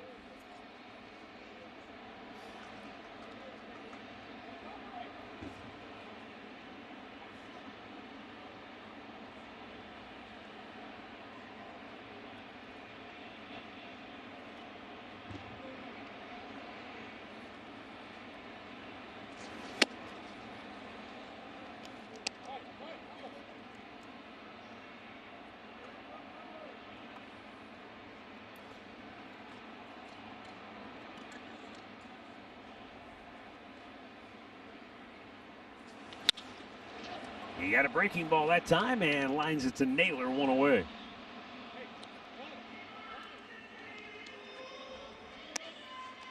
Corey Kluber, back in 2014, through his first 10 starts was 4-3. How about that, though? 6-2 in 17. But look at the finish. combined 27 and 8 with a 187 because Kluber would get off the slow start. Yeah, so he's just a flip of what Bieber's done. Exactly. And that's why I said to you at the top of the telecast, I'm really disappointed we won't get to see the full body of work of Bieber this year because I'm curious to see, as great as he's been at the outset, would he maintain that kind of pace? Would he tail off? Would he get better? Who knows? We won't get the answer to that you'll question. never know. Oh, off his glove, and it gets through. So Austin Romine had It's a good thing he got glove on that ball. Looked like it might have got him in the face if it didn't. It ricocheted off and still got into center field. Watch this one hopper come back. I mean, that's right at the coconut right there. He deflects it into center field. Only the second hit allowed.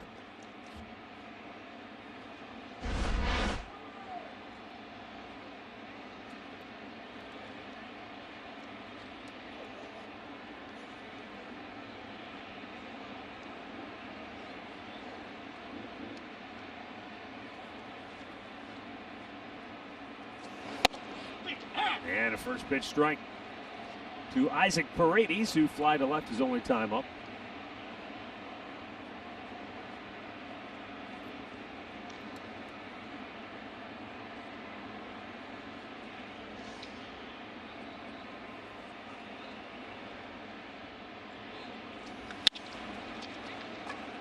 Center field, and there is Oscar Mercado, 2 down.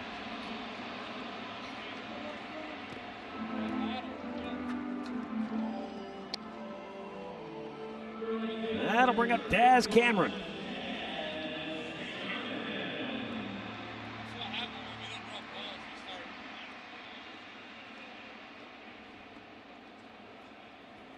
When Daz Cameron made his debut, Major League debut last Wednesday at Comerica Park, Dad Mike wanted to be there for it, but with everything that's in place, you can't, you know. Right. Yeah, he can't get in the ballpark. But he did call up one of his old teammates, Ryan Braun with the Brewers, and he told him, he said, hey, remember that 12-year-old that was in the batting cages when we were playing together? You're playing against him today.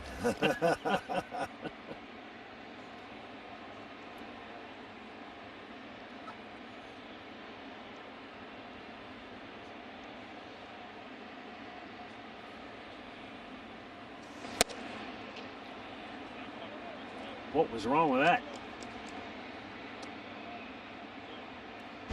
That was a good pitch. No question. How do you miss that? Maybe he blinked.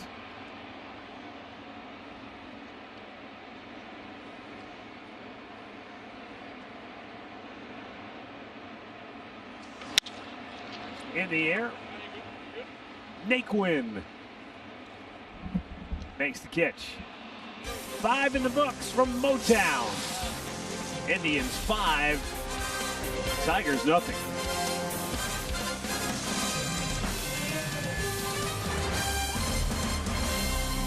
Quite a player. He won a batting crown, 200 hits one time. He led the league one time in doubles.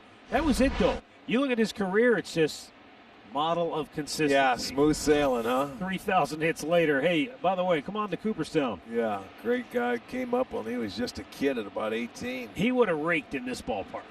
I mean, because of I think with the gaps, I mean, he probably would have led the league in doubles and triples a few more times.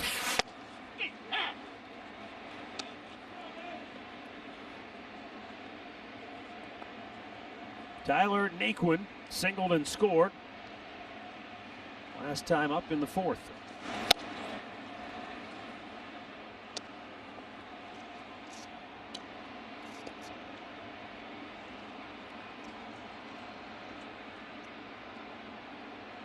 Nick Ramirez has retired all 4 that he has faced.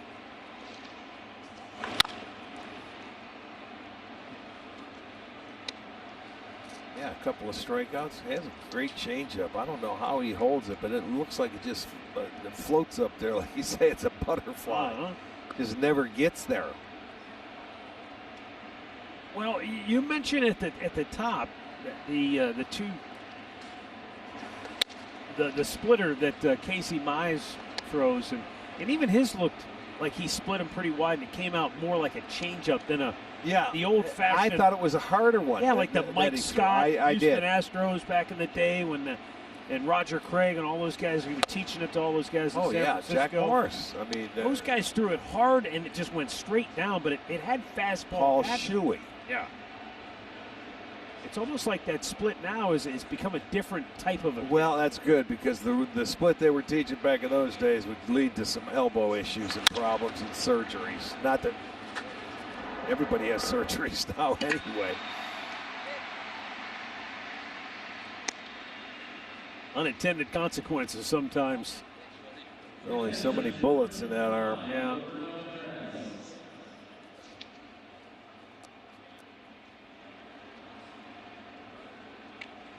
One of the first guys I ever heard talk about that was David Cohn. He said he really believed that when you split your fingers like that and you threw that with that kind of fastball action, he said it really put a lot of stress on that elbow. But you would never, throw it like a 4-seam fastball. Your fingers are extended. You almost throw it with a stiff wrist where it comes out of your hand and you lose that extension. But it was a tough pitch to hit.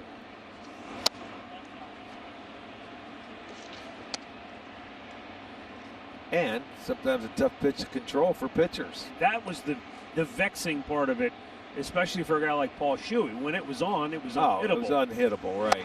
But when it wasn't, it was a batting practice fastball a lot of times. It had to be a catcher's nightmare too. Sometimes bouncing it in the dirt and having to go back to the backstop and pick it up. You talk about having to put a body on pitches like that. I wouldn't want to have been a catcher in those days, or even today.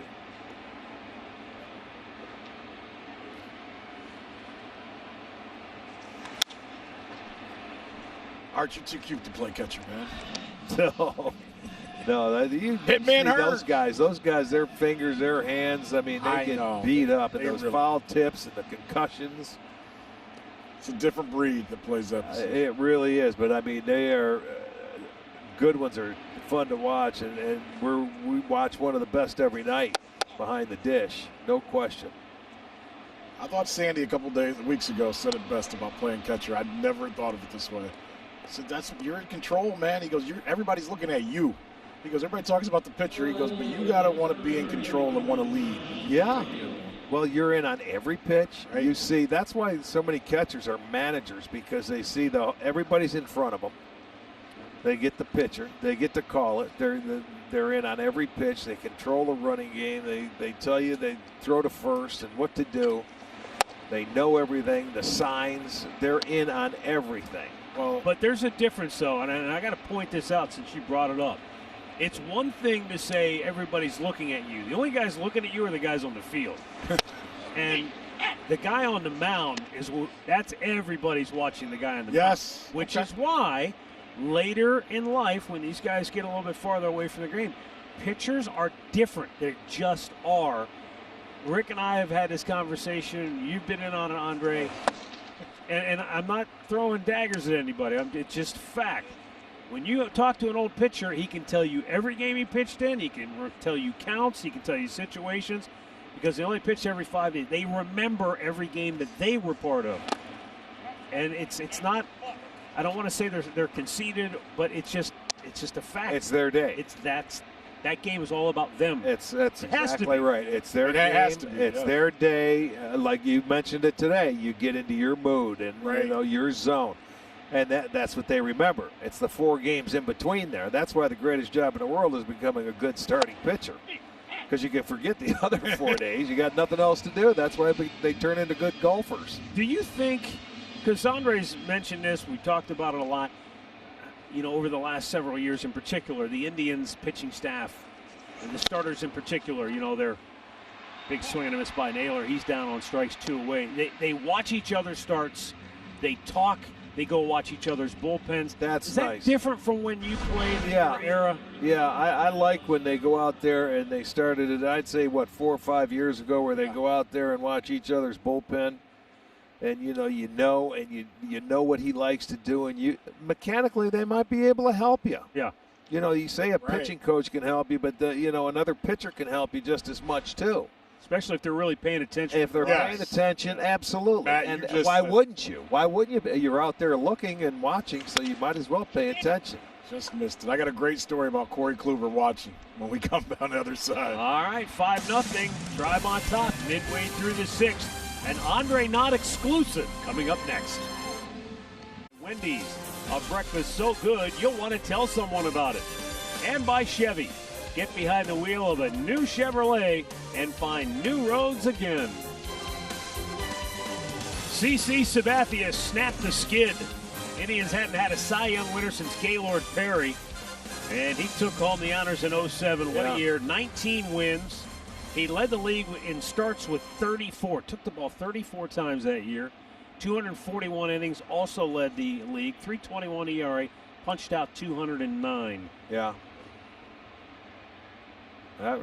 That's right. That was the drought, and it's been and if you Cy heavy ever since. If you remember, too, Sabathia was special, but then Fausto Carmona was also devastating that year. They had a really good 1-2 punch in that 07 campaign. Yeah. Carmona he couldn't throw the ball straight. That nasty sinker that, sometimes he had a tough time controlling, but he was tough to hit.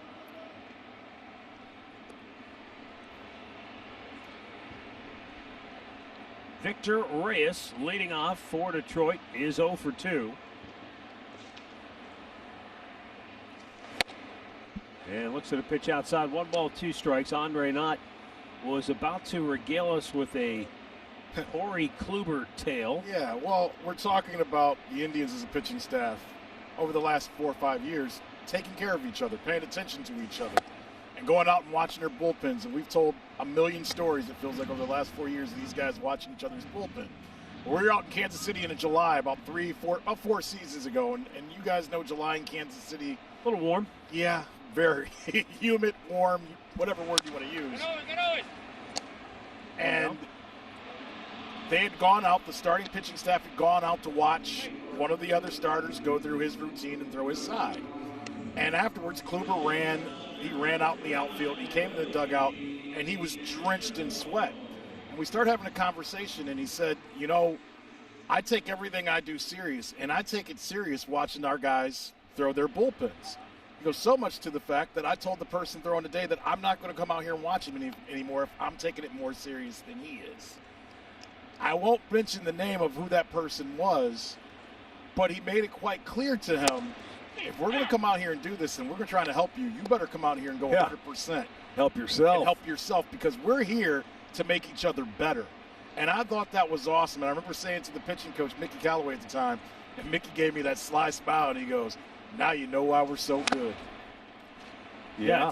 When the players hold each other accountable, then the coach's job is a heck of a lot easier. But think about it. How right is Kluber?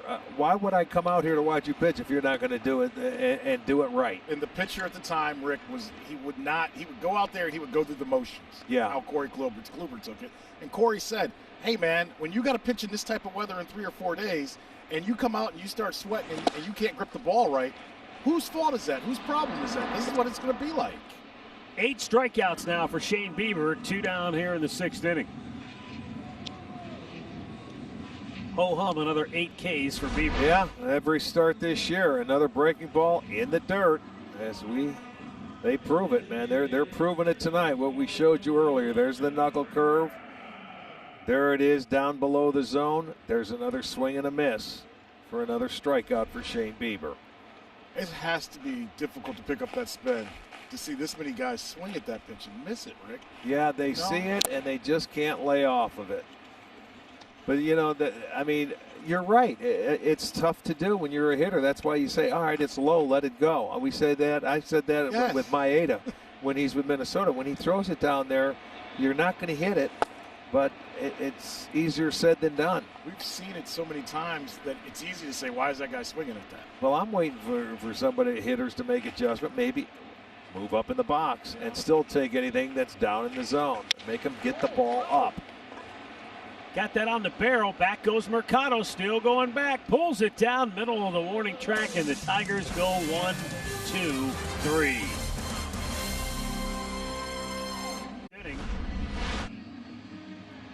CC Sabathia comparing to Shane Bieber through 10 starts. The year he won the Cy Young Award was 6-1. ERA was 3.5. Different era, though. I mean, that's only 13 years ago. Yeah. But game was a little different. Well, yeah, every decade is a little bit different, but you can see in the final 24 starts, 13-6, 5.310 ERA. Wrapped up a really nice season for the big man. I tell you what, I would argue that if you go back and look, and I don't have it right in front of me, I could look it up here in a second, but if you go back and look at what he did the following year, the year the Indians traded him, what he did down the stretch with Milwaukee was nothing short of amazing. No, he was like old school. He pitched that 3 days rest. You know, he'd pitch every fourth day. And I think he had something like 7 complete games in those however many starts he they made. rode him hard, knowing that they probably weren't going to sign him when he came back, and he ended up signing with the Yankees. Yeah, he was. He got them to the playoffs. He was. You talk about the workhorse. That was like, you know, he was in back in the 40s and 50s back then when they would pitch and ride those guys. Jordan Zimmerman, a rare relief appearance for him. You know, guys, Trevor Bauer told us over and over and over how he wanted to do the same thing that we saw CC do back then. Running catch and left, one Do down. you really think any team will allow that to happen in that type of situation? Because what CC did in 07 was just unbelievable how he was able to do that. No, they won't let that happen again. I mean, investments now. Well, since 07, no team has had more Cy Young Award winners. Look at that, yeah. I mean, we went for that drought from Gaylord Perry to CC Sabathia, but then it's been pretty nice since then, and there's another chance of getting one this year, even though it is a shortened season. Murph told me Sabathia made 17 starts for Milwaukee in 08 after he was traded. He went 11-2, 7 complete games, 3 shutouts. Cesar Hernandez has his second hit of the night. And didn't he pitch the last day of the season, I think, to get the Brewers in on 3 days rest? I know he was pitching a ton down the stretch to try and get them in. I do remember that. I want to say the last day of the season he was on the mound, I believe. It's a nice piece of hitting. This looks like his first hit of the night, Rick. Yeah, well, he uses the whole field. We know that. And he didn't get it in far enough, but they're playing over in that shift, and he just fights it off and goes the other way. So both his hits going to left field tonight. He's 2 for 4. That base hit back in the 4th inning was followed by a Jose Ramirez 2-run homer. Still say Jose's going to go for number 3. Yes. I'm with you. We're all in together on that.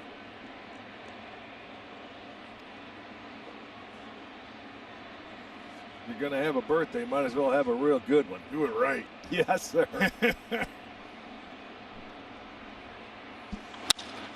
Oh, how about Jose. that? He wants a little ice cream with his cake. He might go 2. He will. On his way to second base, and he is out at second base. Oh, you can't do that to the birthday boy. I could have told you he was going as soon as that ball went the other way.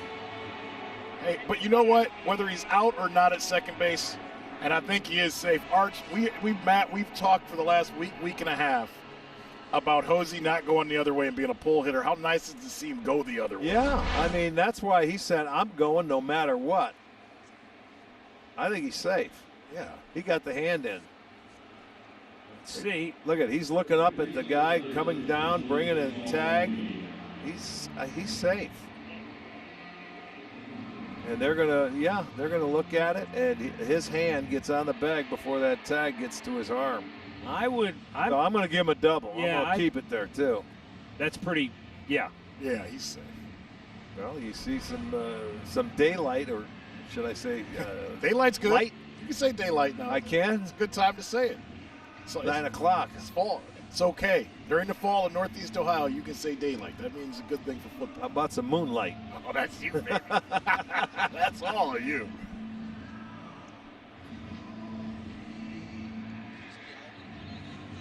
Yeah, I think he will be safe.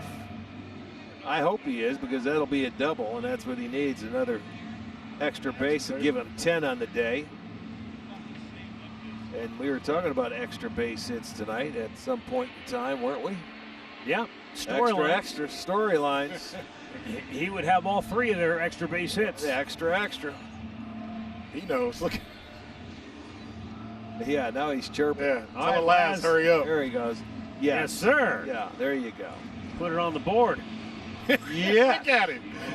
Oh, he's priceless.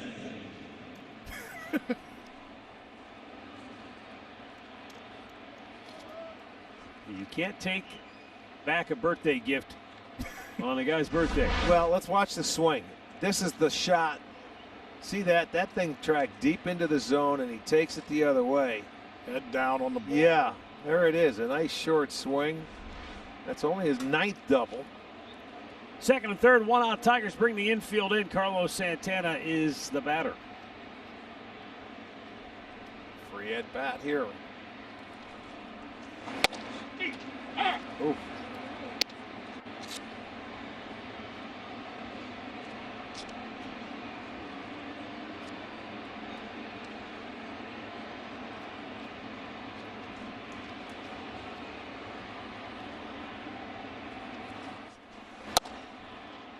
Off the plate, 1-1. Keep waiting for Santana to find, that streak where you know it's in there, because we've seen it year after year. But this year, it just hasn't that swing materialized. He just doesn't look like the same person. Like he's searching up there in the batter's box. I mean, he still has a good eye. He still doesn't chase balls out of the strike zone, but his swing isn't fluid. He doesn't look confident. He looks uncomfortable in the batter's box. And sometimes I really don't know if he's picking it up and he's fouling pitches off he normally hits. That's what stands out to me, Arch. I would Fastballs agree. that he does not hit that we've all seen. Right.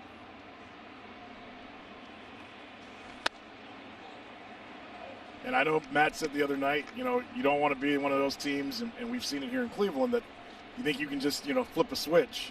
And I think when you talk to people in the organization with the Indians, this is the type of guy that they think if you get in the playoffs and the switch goes off for Carlos, you may be able to go far because of the other guys in the lineup. See, there was a good pitch for him to hit right there, and he fouled it off. I don't care if it's a breaking ball or fastball. When he's hot, or when he's swinging it the way he's possible or capable of swinging it, he hits that ball hard somewhere.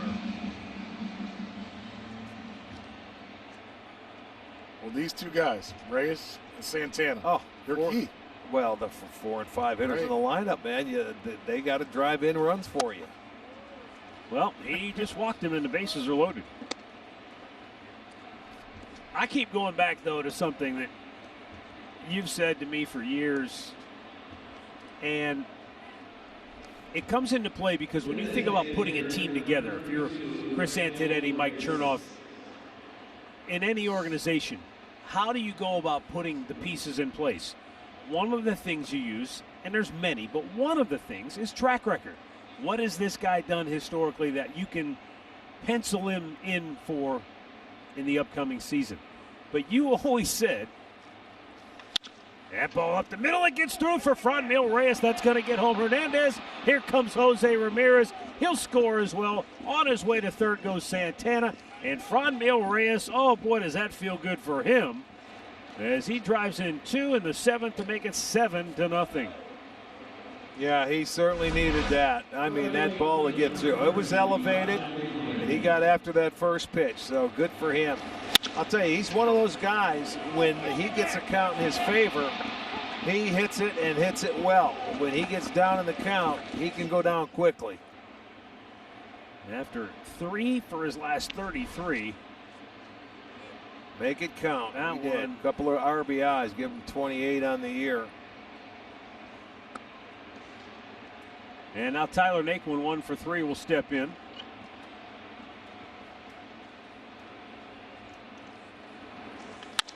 And he hits a ground ball. Nicely played by the shortstop. And they cannot turn the double play, and another run comes home.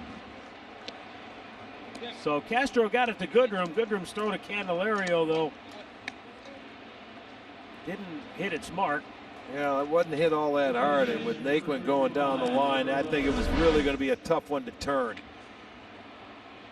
You see, they're just giving him a shot at shortstop. Goodrum was the shortstop for him, and now that turn, but Naquin's too fast. He's going to beat it out. It just wasn't hit sharply enough. Well, Arch, what's going on with Detroit right now with Goodrum? For folks that don't know, with Goodrum and Castro, it doesn't sound like the manager wants to move Goodrum. Right. He wants him to be his shortstop. He likes him as his shortstop. He likes that he can play all over, but he likes him as a shortstop. Management, though, traded for Castro, obviously with the Indians, and they want to know exactly what they have from him. And in that play right there, I kind of chuckled because I could see Gardy kind of looking back, thinking, "Yeah, that's what you guys want to see. There it is." Yeah, well, he's only at second base till Jonathan Scope comes. There you go. Right, because he can play all over the field. He's probably more important for that team playing all over. And that may be one of the reasons why the brass or the front office want to see what he can do. So Goodrum's versatility is it goes against him yes, in this case. Yes. And Castro because he's a talented kid. He can play shortstop, and Gardy likes him. And now he's managed a lot of games, over 1,000 wins. He knows if the guy's good enough to play short. And I know the people here with the Indians thought Castro could be a decent major league shortstop as well. So maybe he will be. And remember, they just traded for him, a year and a half ago, Castro? Yeah. So they want to know what they have in Castro as well. 2-2 to Roberto. And a chopper right back to Jordan. Zimmerman throws it up, inning over. 3 in the books for Cleveland here in the 7th, and they've opened it up 8-0. Before C.C. Sabathia, the last Cy Young Award winner for the Indians was Gaylord Perry back in 1972. All right, there's some pretty good numbers. Through his first 10 games is pretty close to Bieber, except the strikeouts, not even in the same ballpark. But back then, that's the doctor right there. Had a chance to play behind him. Picked up a ball in the outfield at one time to throw it to second base. It slipped out of my hand. Barely got it there.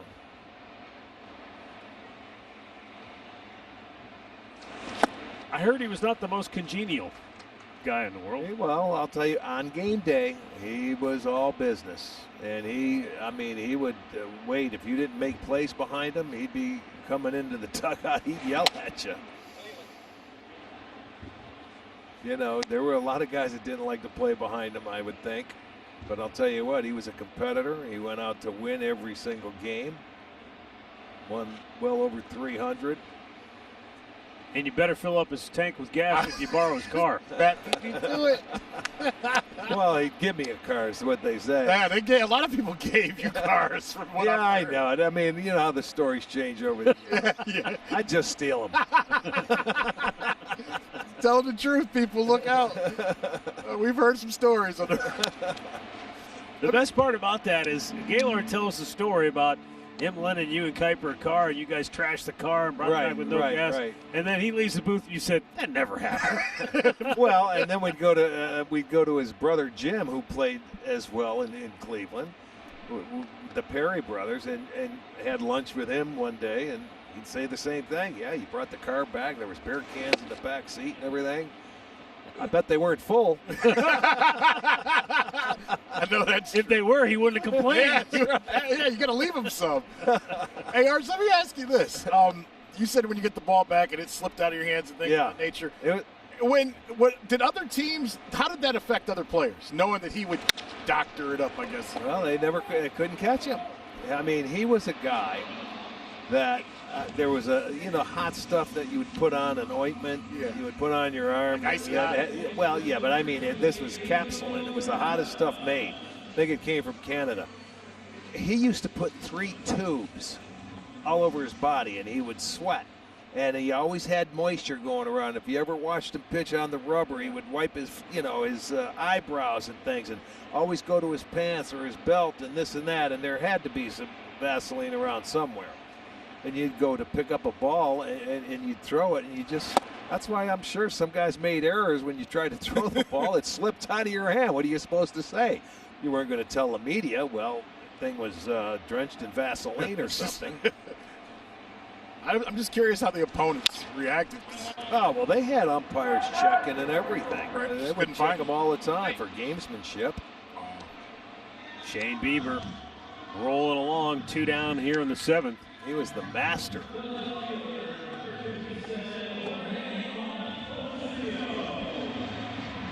there you see 93 pitches coming in the bottom of the 7th. At 4th, he had 22. Yeah, but he had 3 strikeouts. And he had 3 strikeouts and a walk. Right.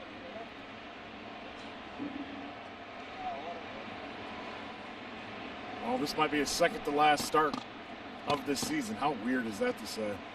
Yeah, you know what? I wish he could pitch every night. I mean, he's fun to watch. Ramirez cuts it off at 3rd. Nice inning.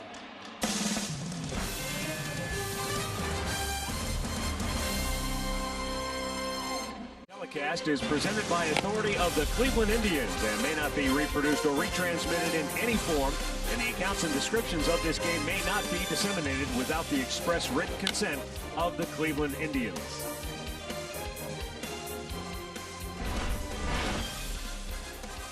Eight nothing Indians on top. And as we go to the 8th inning,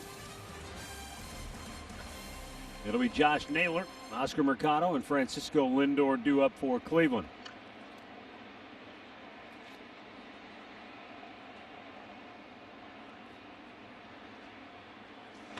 Jordan Zimmerman gives up a leadoff base hit to Naylor, who goes the other way.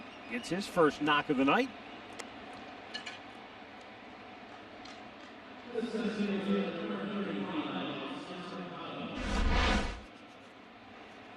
Well, there's a ball right there. Upstairs a little bit, middle part of the plate, takes it the other way. Well, Naylor gets his first hit. Look at, get the ball, he's saying, hit the ball. It's amazing what a base hit will do to a guy's confidence and just feelings, you know, and when you need it for your psyche. And a couple of guys have done that tonight with Reyes getting a single with 2 RBIs in his last at bat, one right there. Just the expressions on their face, you see a smile and you're going, man, that's good to see.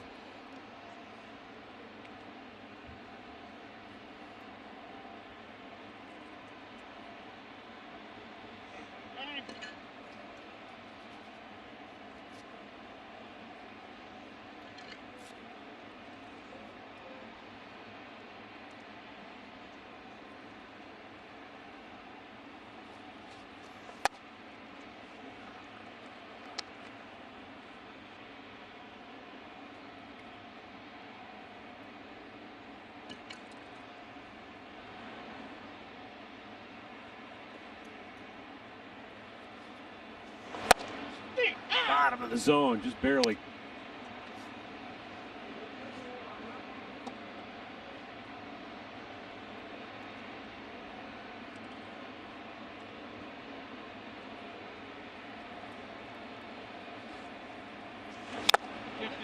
And that forced him to go after that last pitch.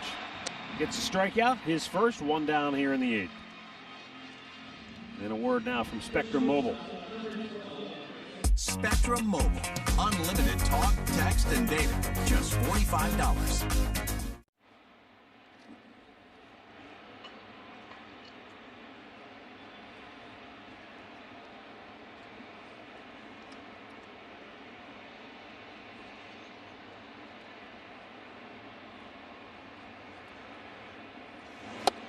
A little bit outside.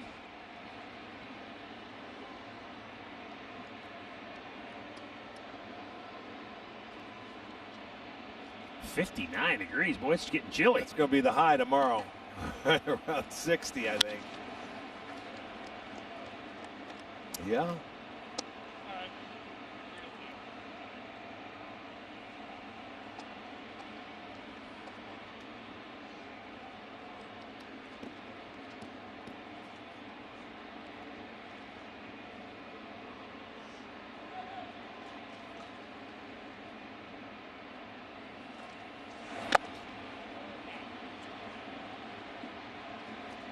Zimmerman's a guy, he signed a big deal.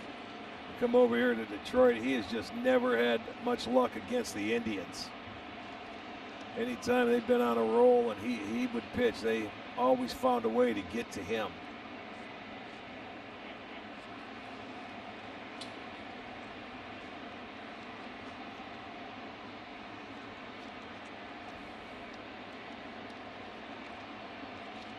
Remember, I think it was in Cleveland where somebody hit a line drive. It went right off his face. It might have been on an opening day, and I'll tell you what, I don't think he missed his next start. He went out there on his next start. I think you're right. You know what I just thought of was 2 years ago. Santana seems to have moments in Detroit. Do you remember when he threw up and in at Santana? And it changed the rest of Santana's season. Santana hit a home run off of him. They kind of barked at each other. Oh, man. Yeah, they got him going. And then we had the time where Tito moved him to leadoff spot. Verlander pitch. Verlander, yeah. Yes, and on a 3-2 pitch, he homered off him. So hopefully this gets Carlos Santana going one way or the other this weekend in Detroit. As you were talking, maybe this gets all the hitters going.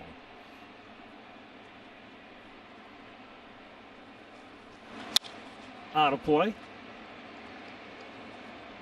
Well, when you have a streak like the Indians had against the Tigers, when you win, 20 consecutive games against a team, that's remarkable when you think about it. You look back sometimes and say, I remember when the Indians beat these guys 20 in a row. You're going, no, wait, that can't happen at the big league level. It is really hard to believe that it did. Yeah, they won the first game. They lost their second game of the season, and they won the next 17. And then came into this year and won 3 straight. Amazing. Yeah, so they feel good when it doesn't matter whether they play here or play in Cleveland. Ouch. Another Santana moment against the Tigers, I was trying to remember, and I asked Murph, come to Papa. Oh, that was in Cleveland. Yeah, I remember that. That was a salami. Joaquin Benoit. Yes, indeed.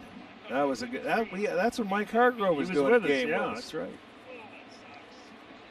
Yeah, 3-1 count. Come to 3-2. Let's go. Now they brought Zimmerman in when they still had. Was that after Scherzer left, or was that when Scherzer was still? Verlander, because they're pitching when Detroit was rolling. That's I think Scherzer might have been gone. He may have left for Washington. I think. Because that's where Zimmerman came from. So I was thinking maybe they did lose somebody to sign Scherzer. Zimmerman's first year in Detroit was 16. Okay, so yeah, he was gone. Yeah, he was over in Washington already. 2 down. And Cesar Hernandez coming up. But they did have Verlander, Scherzer, Porcello, and the guy that was from Miami, Anibal Sanchez. Who's with Scherzer still. He's still in Washington, I'm pretty sure. That's right. Well, that's amazing. Yeah, they had a really nice team.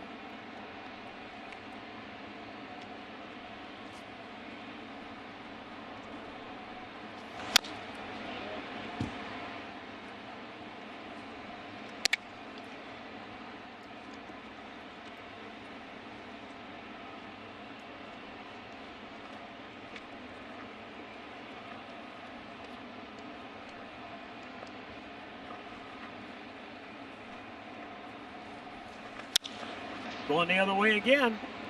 Long run. Can't get it. Bonifacio unable to corral it. Coming around third. Josh Naylor's going to be waved home, and he will score.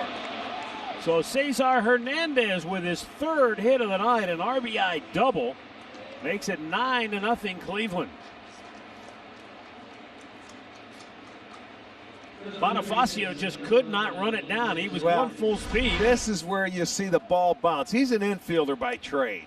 So here's a ball going to his right. He's got to go to the backhand side.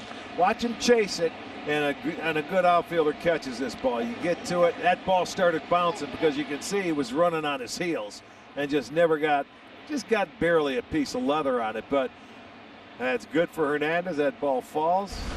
Naylor scores. Add it on. It's a 9-0 game. Another extra base hit. Extra. Read all about it. The 4th.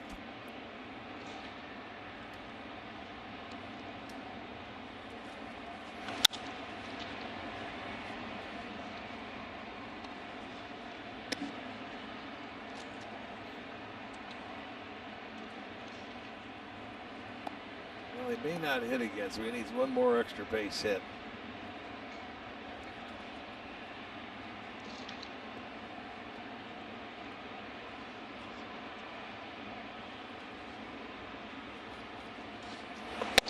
Up high. After he shot that double the other way against some Zimmermans, he's not going to let him do that again, or at least that seems to be the game plan here. Make him pull the ball. Well, you got to hit him mode too. He's elevated.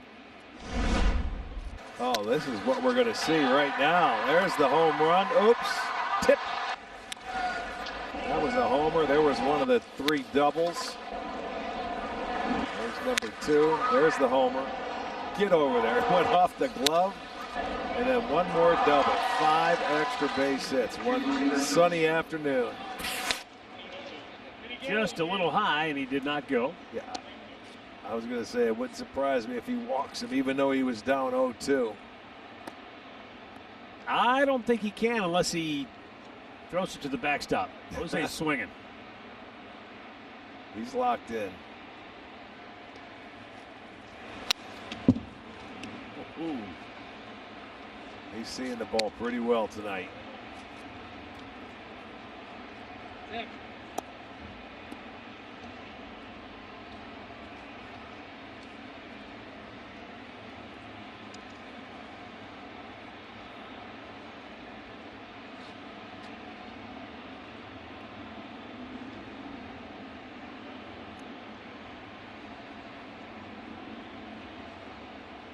3-2. That ball would have hit him in the leg. That was down and in well off the plate. I mean, it's almost hit him in the leg. It's amazing a guy could still get the bat to the ball and hit it hard and pull it foul. All he can do with that is hit it over the dugout.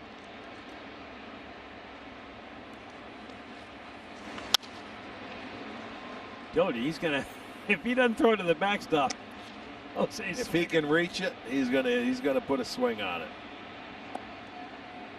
He could try to bounce one, he still might hit it. Well, even if he swings and misses, he's going to start running to first anyway if he strikes out.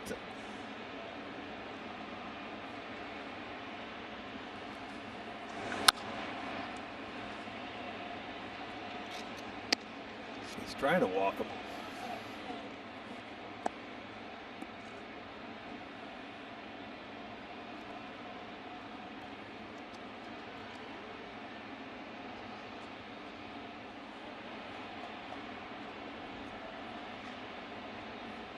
Again, the 3-2.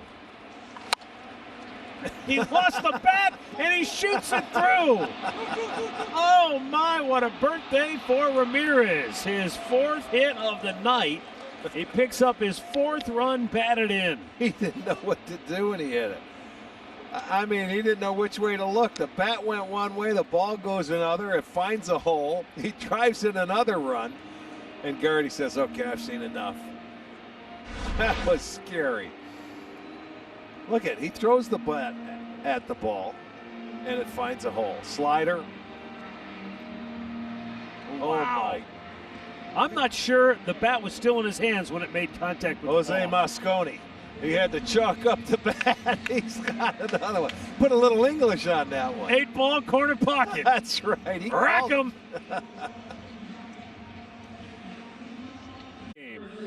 Presented by Conrad's Tire Express and Total Car Care. Coming up next following the game here on Sportstime, Ohio.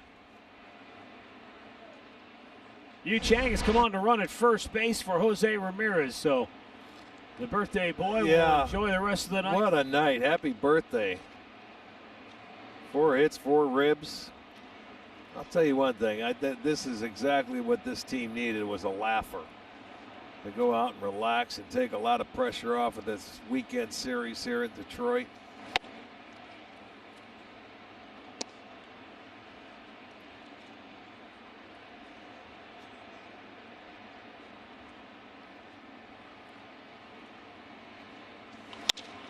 Santana pops one up.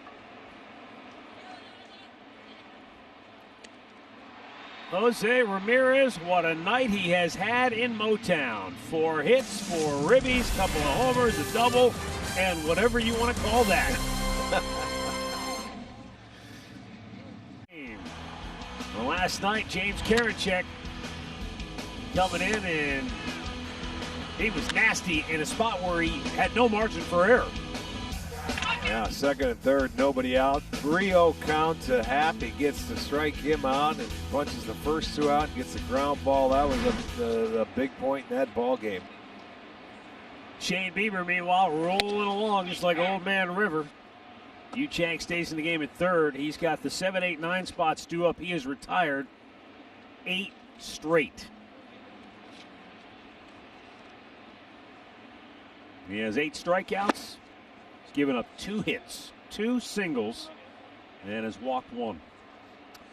You know, I go back into this second inning when they got their first hit in the ball game. Bonifacio, that little bloop to right field, and Naquin didn't catch it. I saw the look on Bieber's face, and he looked a little upset, like he wanted to cuck. And I think he felt he had good enough stuff for a no-hitter tonight. I really do. I just see Thomas Hearns in the background, the hitman. Not a baby.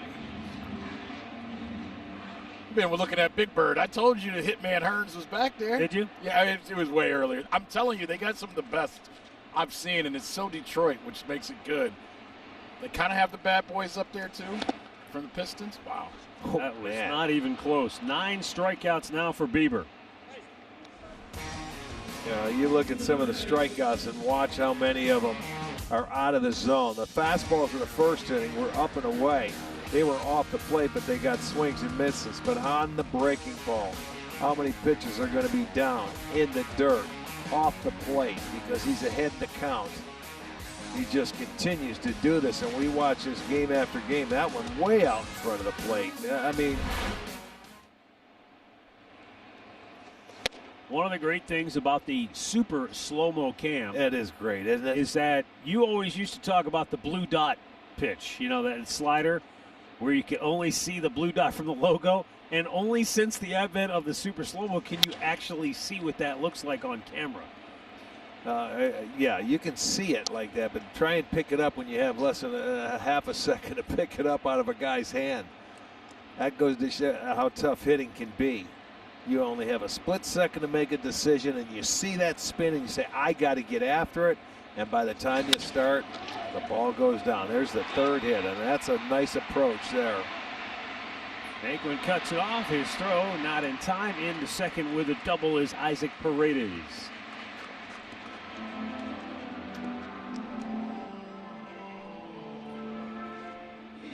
I didn't see if that was a fastball away or if that was a slider that didn't have a lot of bite to it.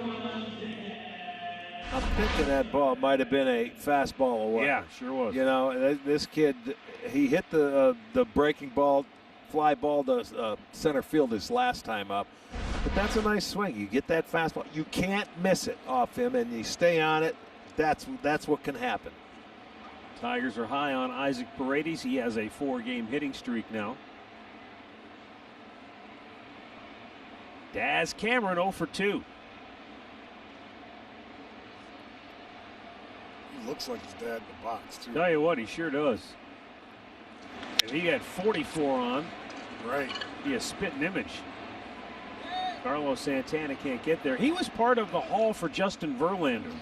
So think about that. That's 3 years ago. He's 23 years old, just getting his first opportunity now. He's had a weird way of going about things. Obviously, he didn't get drafted as high as they thought because he had a full ride. He had a ride to go to Florida State, and they said the contract that he wanted would be too high. Then he had some pretty good minor league years, and then he hasn't been able to get over the hump. And then this year, the Tigers were going to bring him out to begin the season after everything that went on, but he caught COVID, and he has asthma, Matt, and because of that, it didn't go very well. Yeah.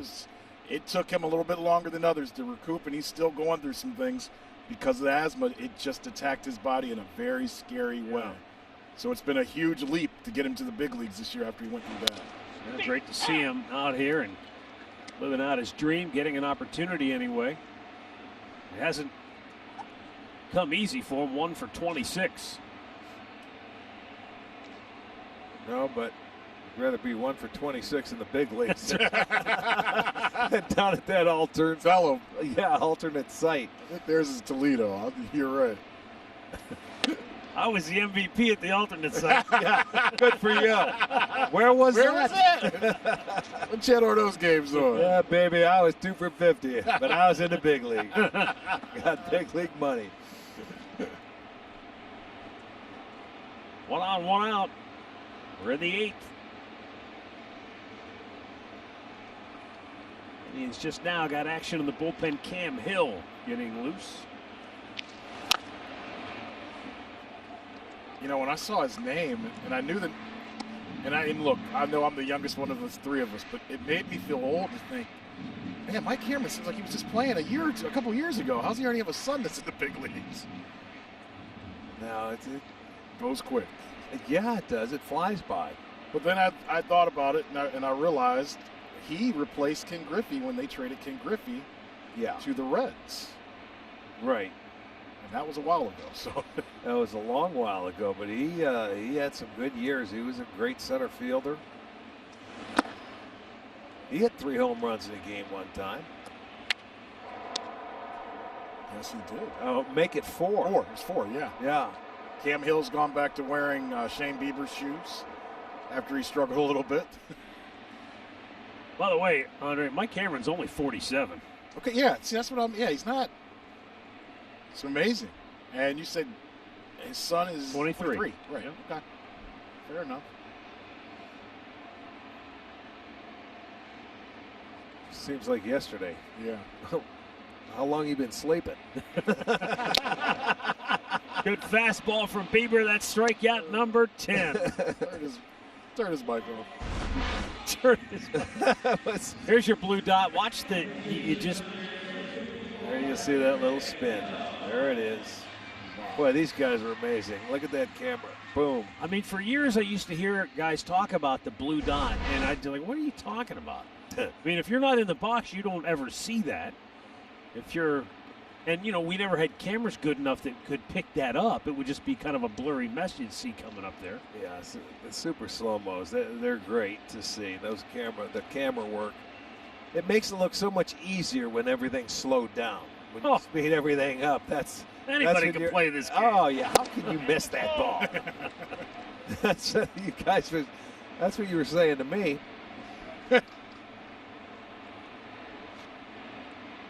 So you think all this technology would have helped you as a player? Oh, how can it? How would you? It's got to. Derek Hill batting for Victor Reyes.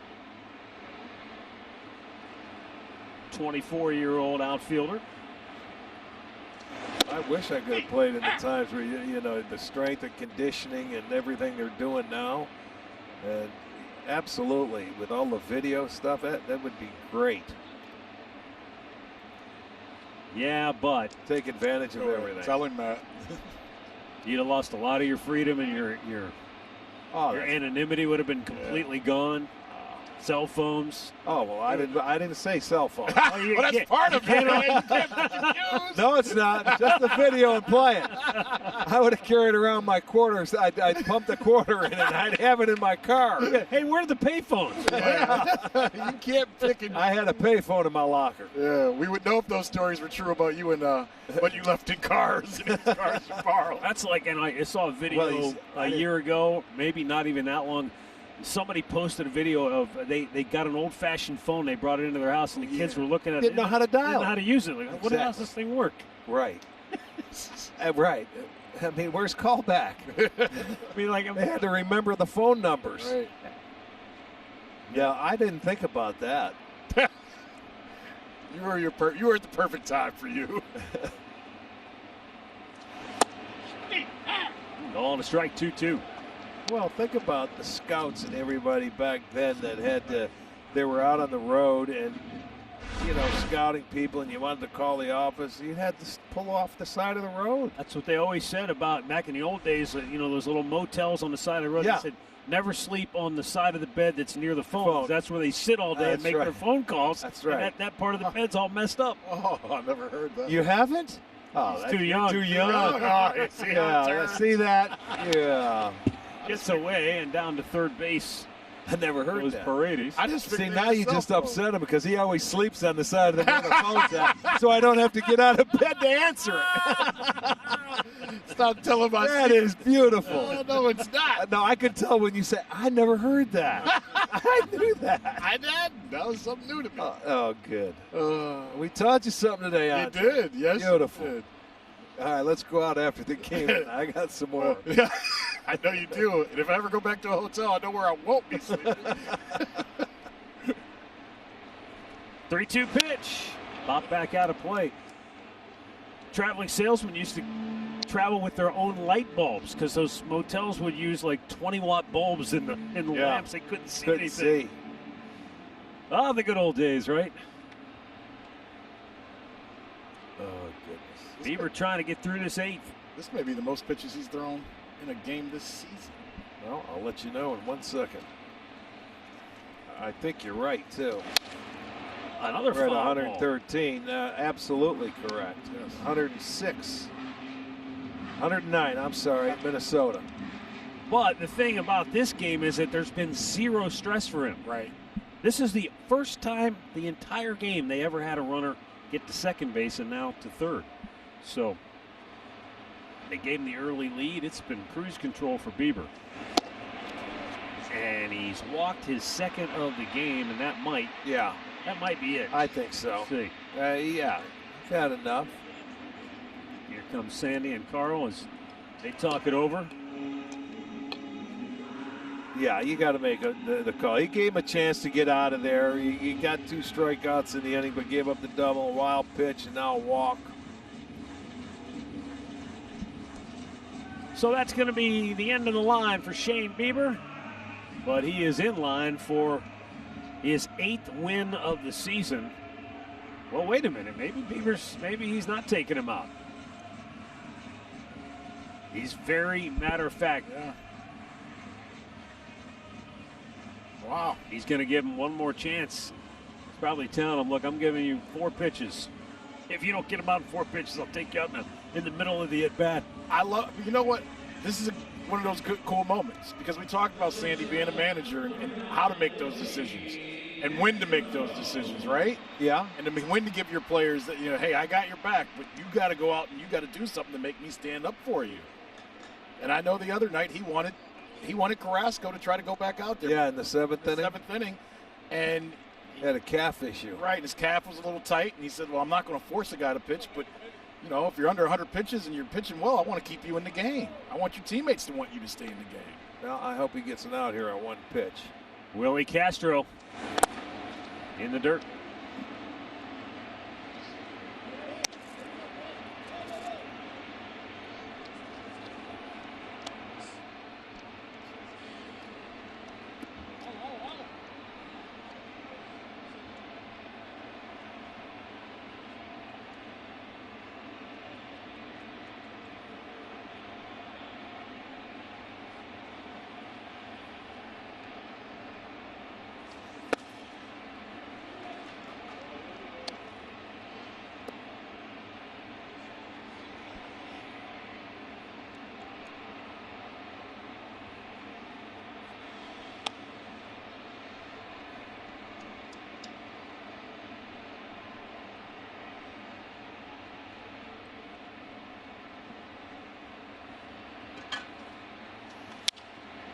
That's back out of play, 2-1.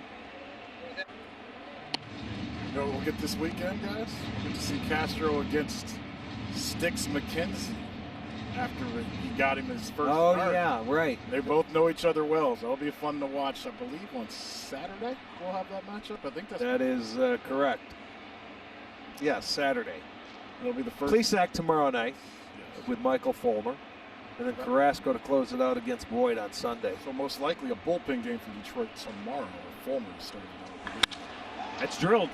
That may be trouble, and it's gone, a home run. Just inside the pole, breaks up the shutout.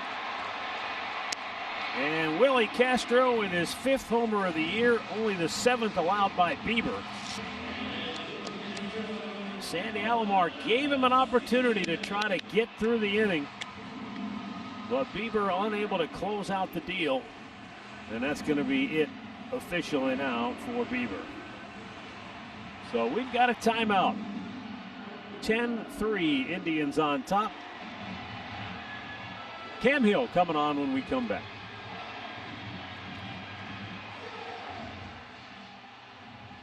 And was just overpowering until right at the very end of this game.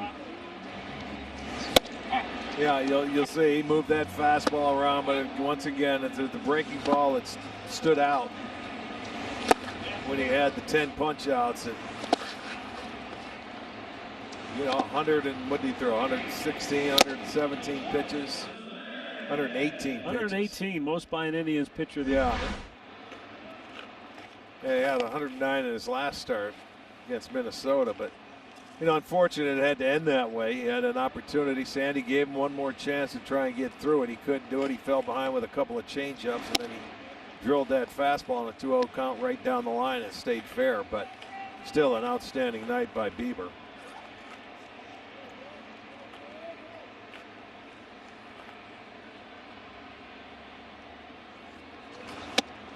Curveball from Cam Hill, missed a little high. His numbers on the year.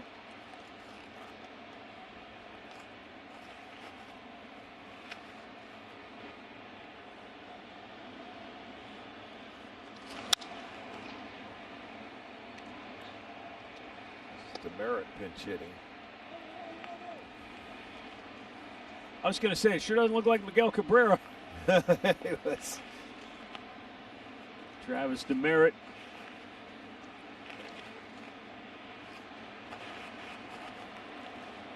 He is 1 for 3 as a pinch hitter, hitting a .179 with the Tigers.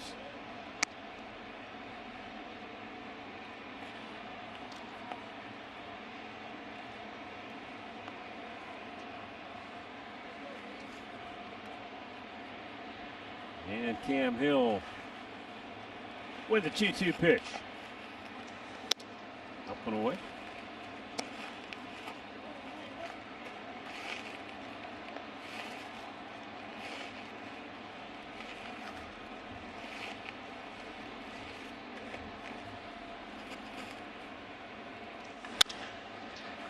Right to Lindor.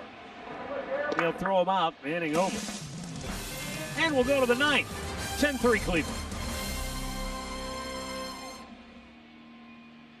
For the 21 season and featured discounted pricing and exclusive benefits. Place your deposit now. You can call the Indians office at 216-420-HITS from 9 to 5.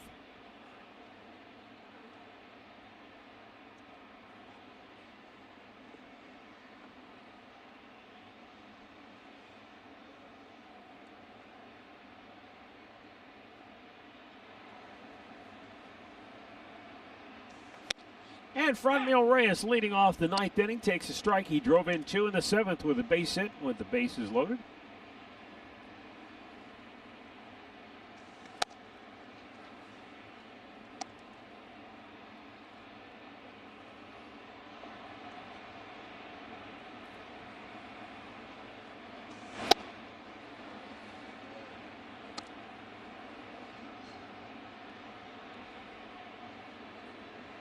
Derek Hill staying in the game in center field.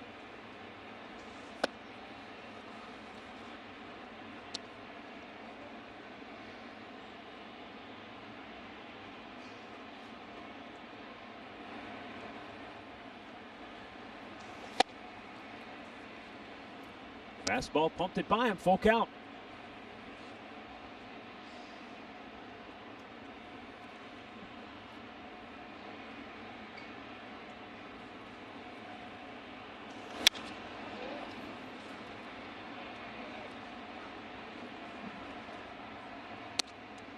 I was just thinking, when you're sitting on the bench, it doesn't matter. You want any opportunity to play. It doesn't matter what the chance is. Sometimes you might just get a pinch hit, and then you don't get to go out in the field. You're done. That's yeah. But when you pinch hit for the DH, that's kind of one of those deals where, like, okay, now what? Go sit, wait. Yeah. Yeah, you don't get to the other side of the ball. Right. It doesn't feel like you really got into the game, does it? But well, yeah, you take an at bat, either that or hope you have a big inning and you can hit again.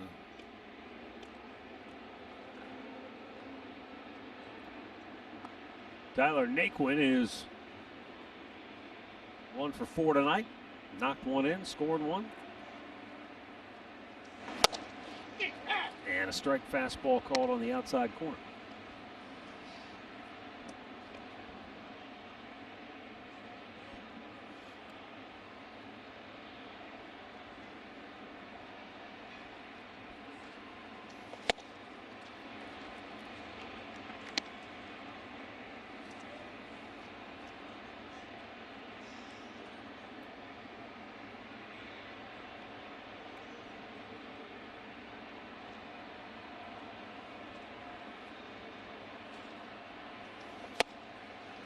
High fastball struck him out.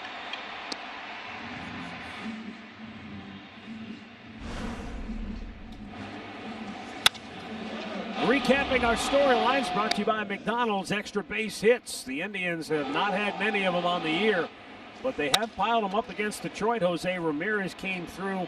He had 3 of them tonight. And Jamer Candelario trying to make a bid for a batting crown. The Indians shut him out. He's 0 for 3. Oh, this is the best part of the night right there.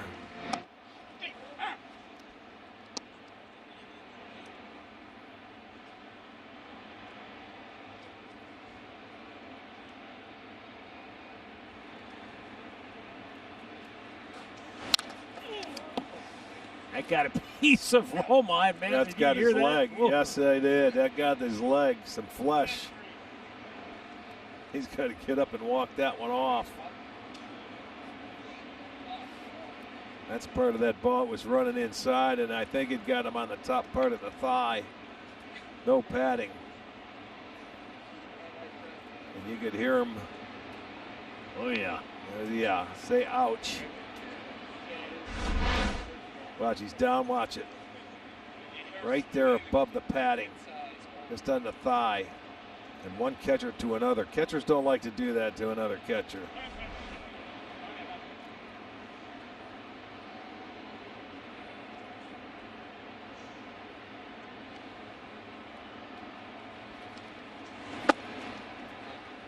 All right, you see second row there behind Bill Freehan? I wasn't watching. I got to see.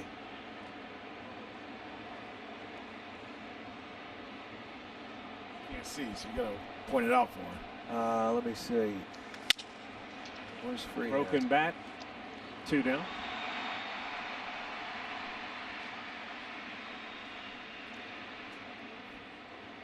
And Josh Naylor will get another chance to hit. He's singled and scored tonight. There's Freehand. Yeah, right? yeah. Just No, pass. look right behind him. Okay. We take the center field shot here. It's coming. Andre's been watching them all night long. He's Got got nobody all else? the names down. I sit in a big studio by myself. What do you think I'm doing? Where is he? Jeff Daniels? Yeah. Twice, right? Dumb and Dumber. Oh, yeah. There he is. He's up there twice, I think. Yeah, that's the Dumb and Dumber characters on the aisle. I love it. Juwan Howard behind him.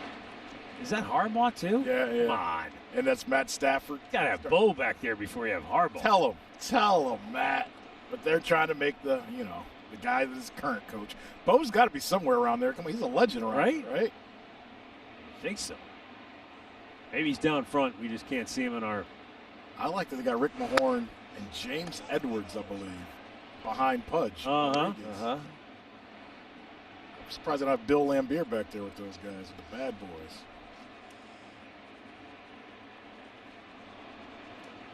Maybe they'll alternate. Some new faces in there tomorrow. Well, they did. We saw Gardenhire in Minnesota. Right, that's right. When he was back was there one He was day, there for gone the one next. day, Yeah. one day only. I think Iserman's back there, the Red Wings. Stevie Y. Yeah.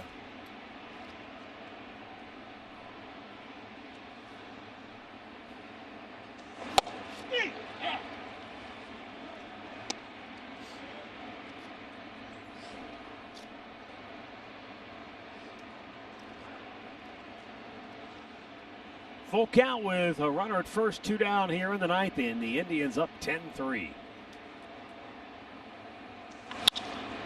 Hit hard right into the tracks of Candelario, inning over. Bottom of the ninth coming up, 10-3 Cleveland.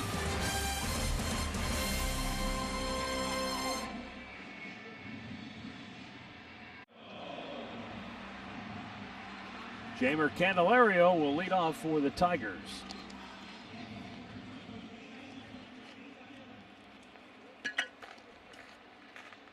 Cam Hill got the final out of the eighth. He'll stay on to pitch the ninth.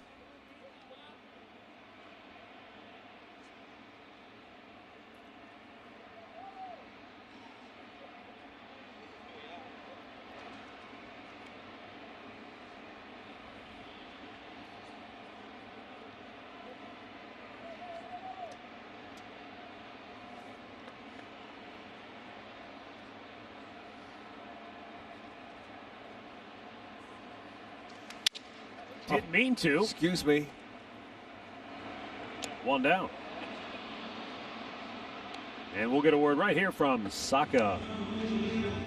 Small business owners save big on health benefits through your local chamber. Ask for the Saka benefit plan backed by Anthem.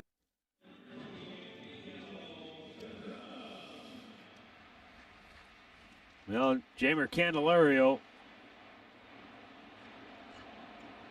hopes for a batting crown. Took a hit tonight, 0 for 4. You know, I was thinking to myself, it would be tough to be a Central Division hitter and win a batting crown because of the pitching you face in the division, and yet the guy leading it, at least tied coming into today, is a Central Division guy, Tim Anderson. Yeah. He's turning into a hit machine.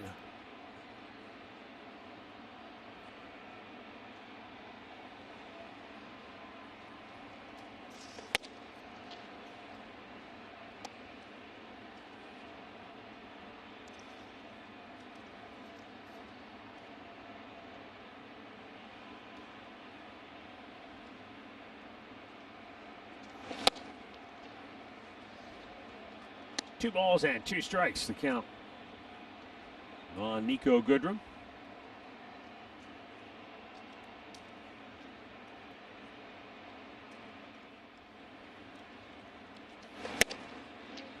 And he disposed of him with a good fastball. 2 down.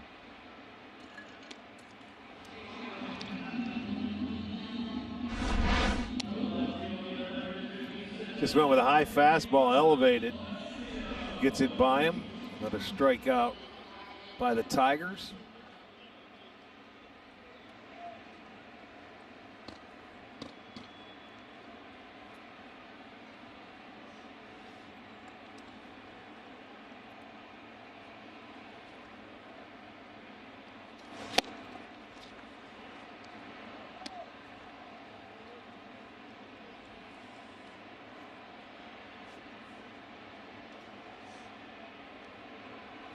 Jorge Bonifacio singled back in the second inning. First hit of the night for Detroit. Austin Romine singled in the fifth. That was their only hits of the game until Isaac Paredes doubled with 1 out in the eighth.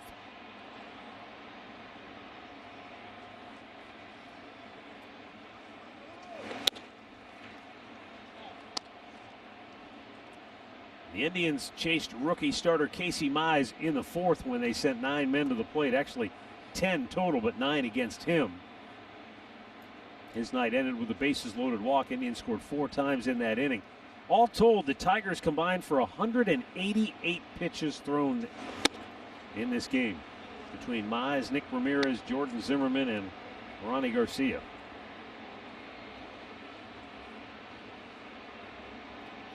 .38 of those came in that fourth inning for Casey Mize.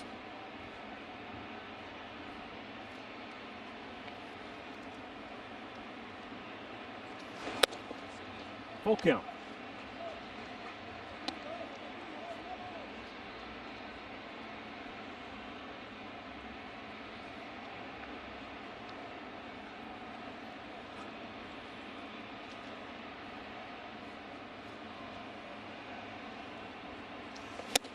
Threw it by him, struck him out, ball game over. Indians stopped the skid. They break up the 8-game losing streak winning convincingly by a final score of 10-3 in Detroit. They've won 5 out of 7 against the Motor City Kitties this year, and all 4 in Detroit. Shane Bieber, your winner. He is now 8-1 on the year as the Indians go to 27-23.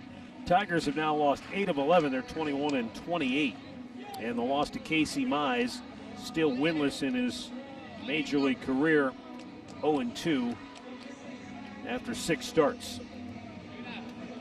So, as you said, this is just what they needed. A game where they could kind of relax, score some runs, have some fun, and enjoy it.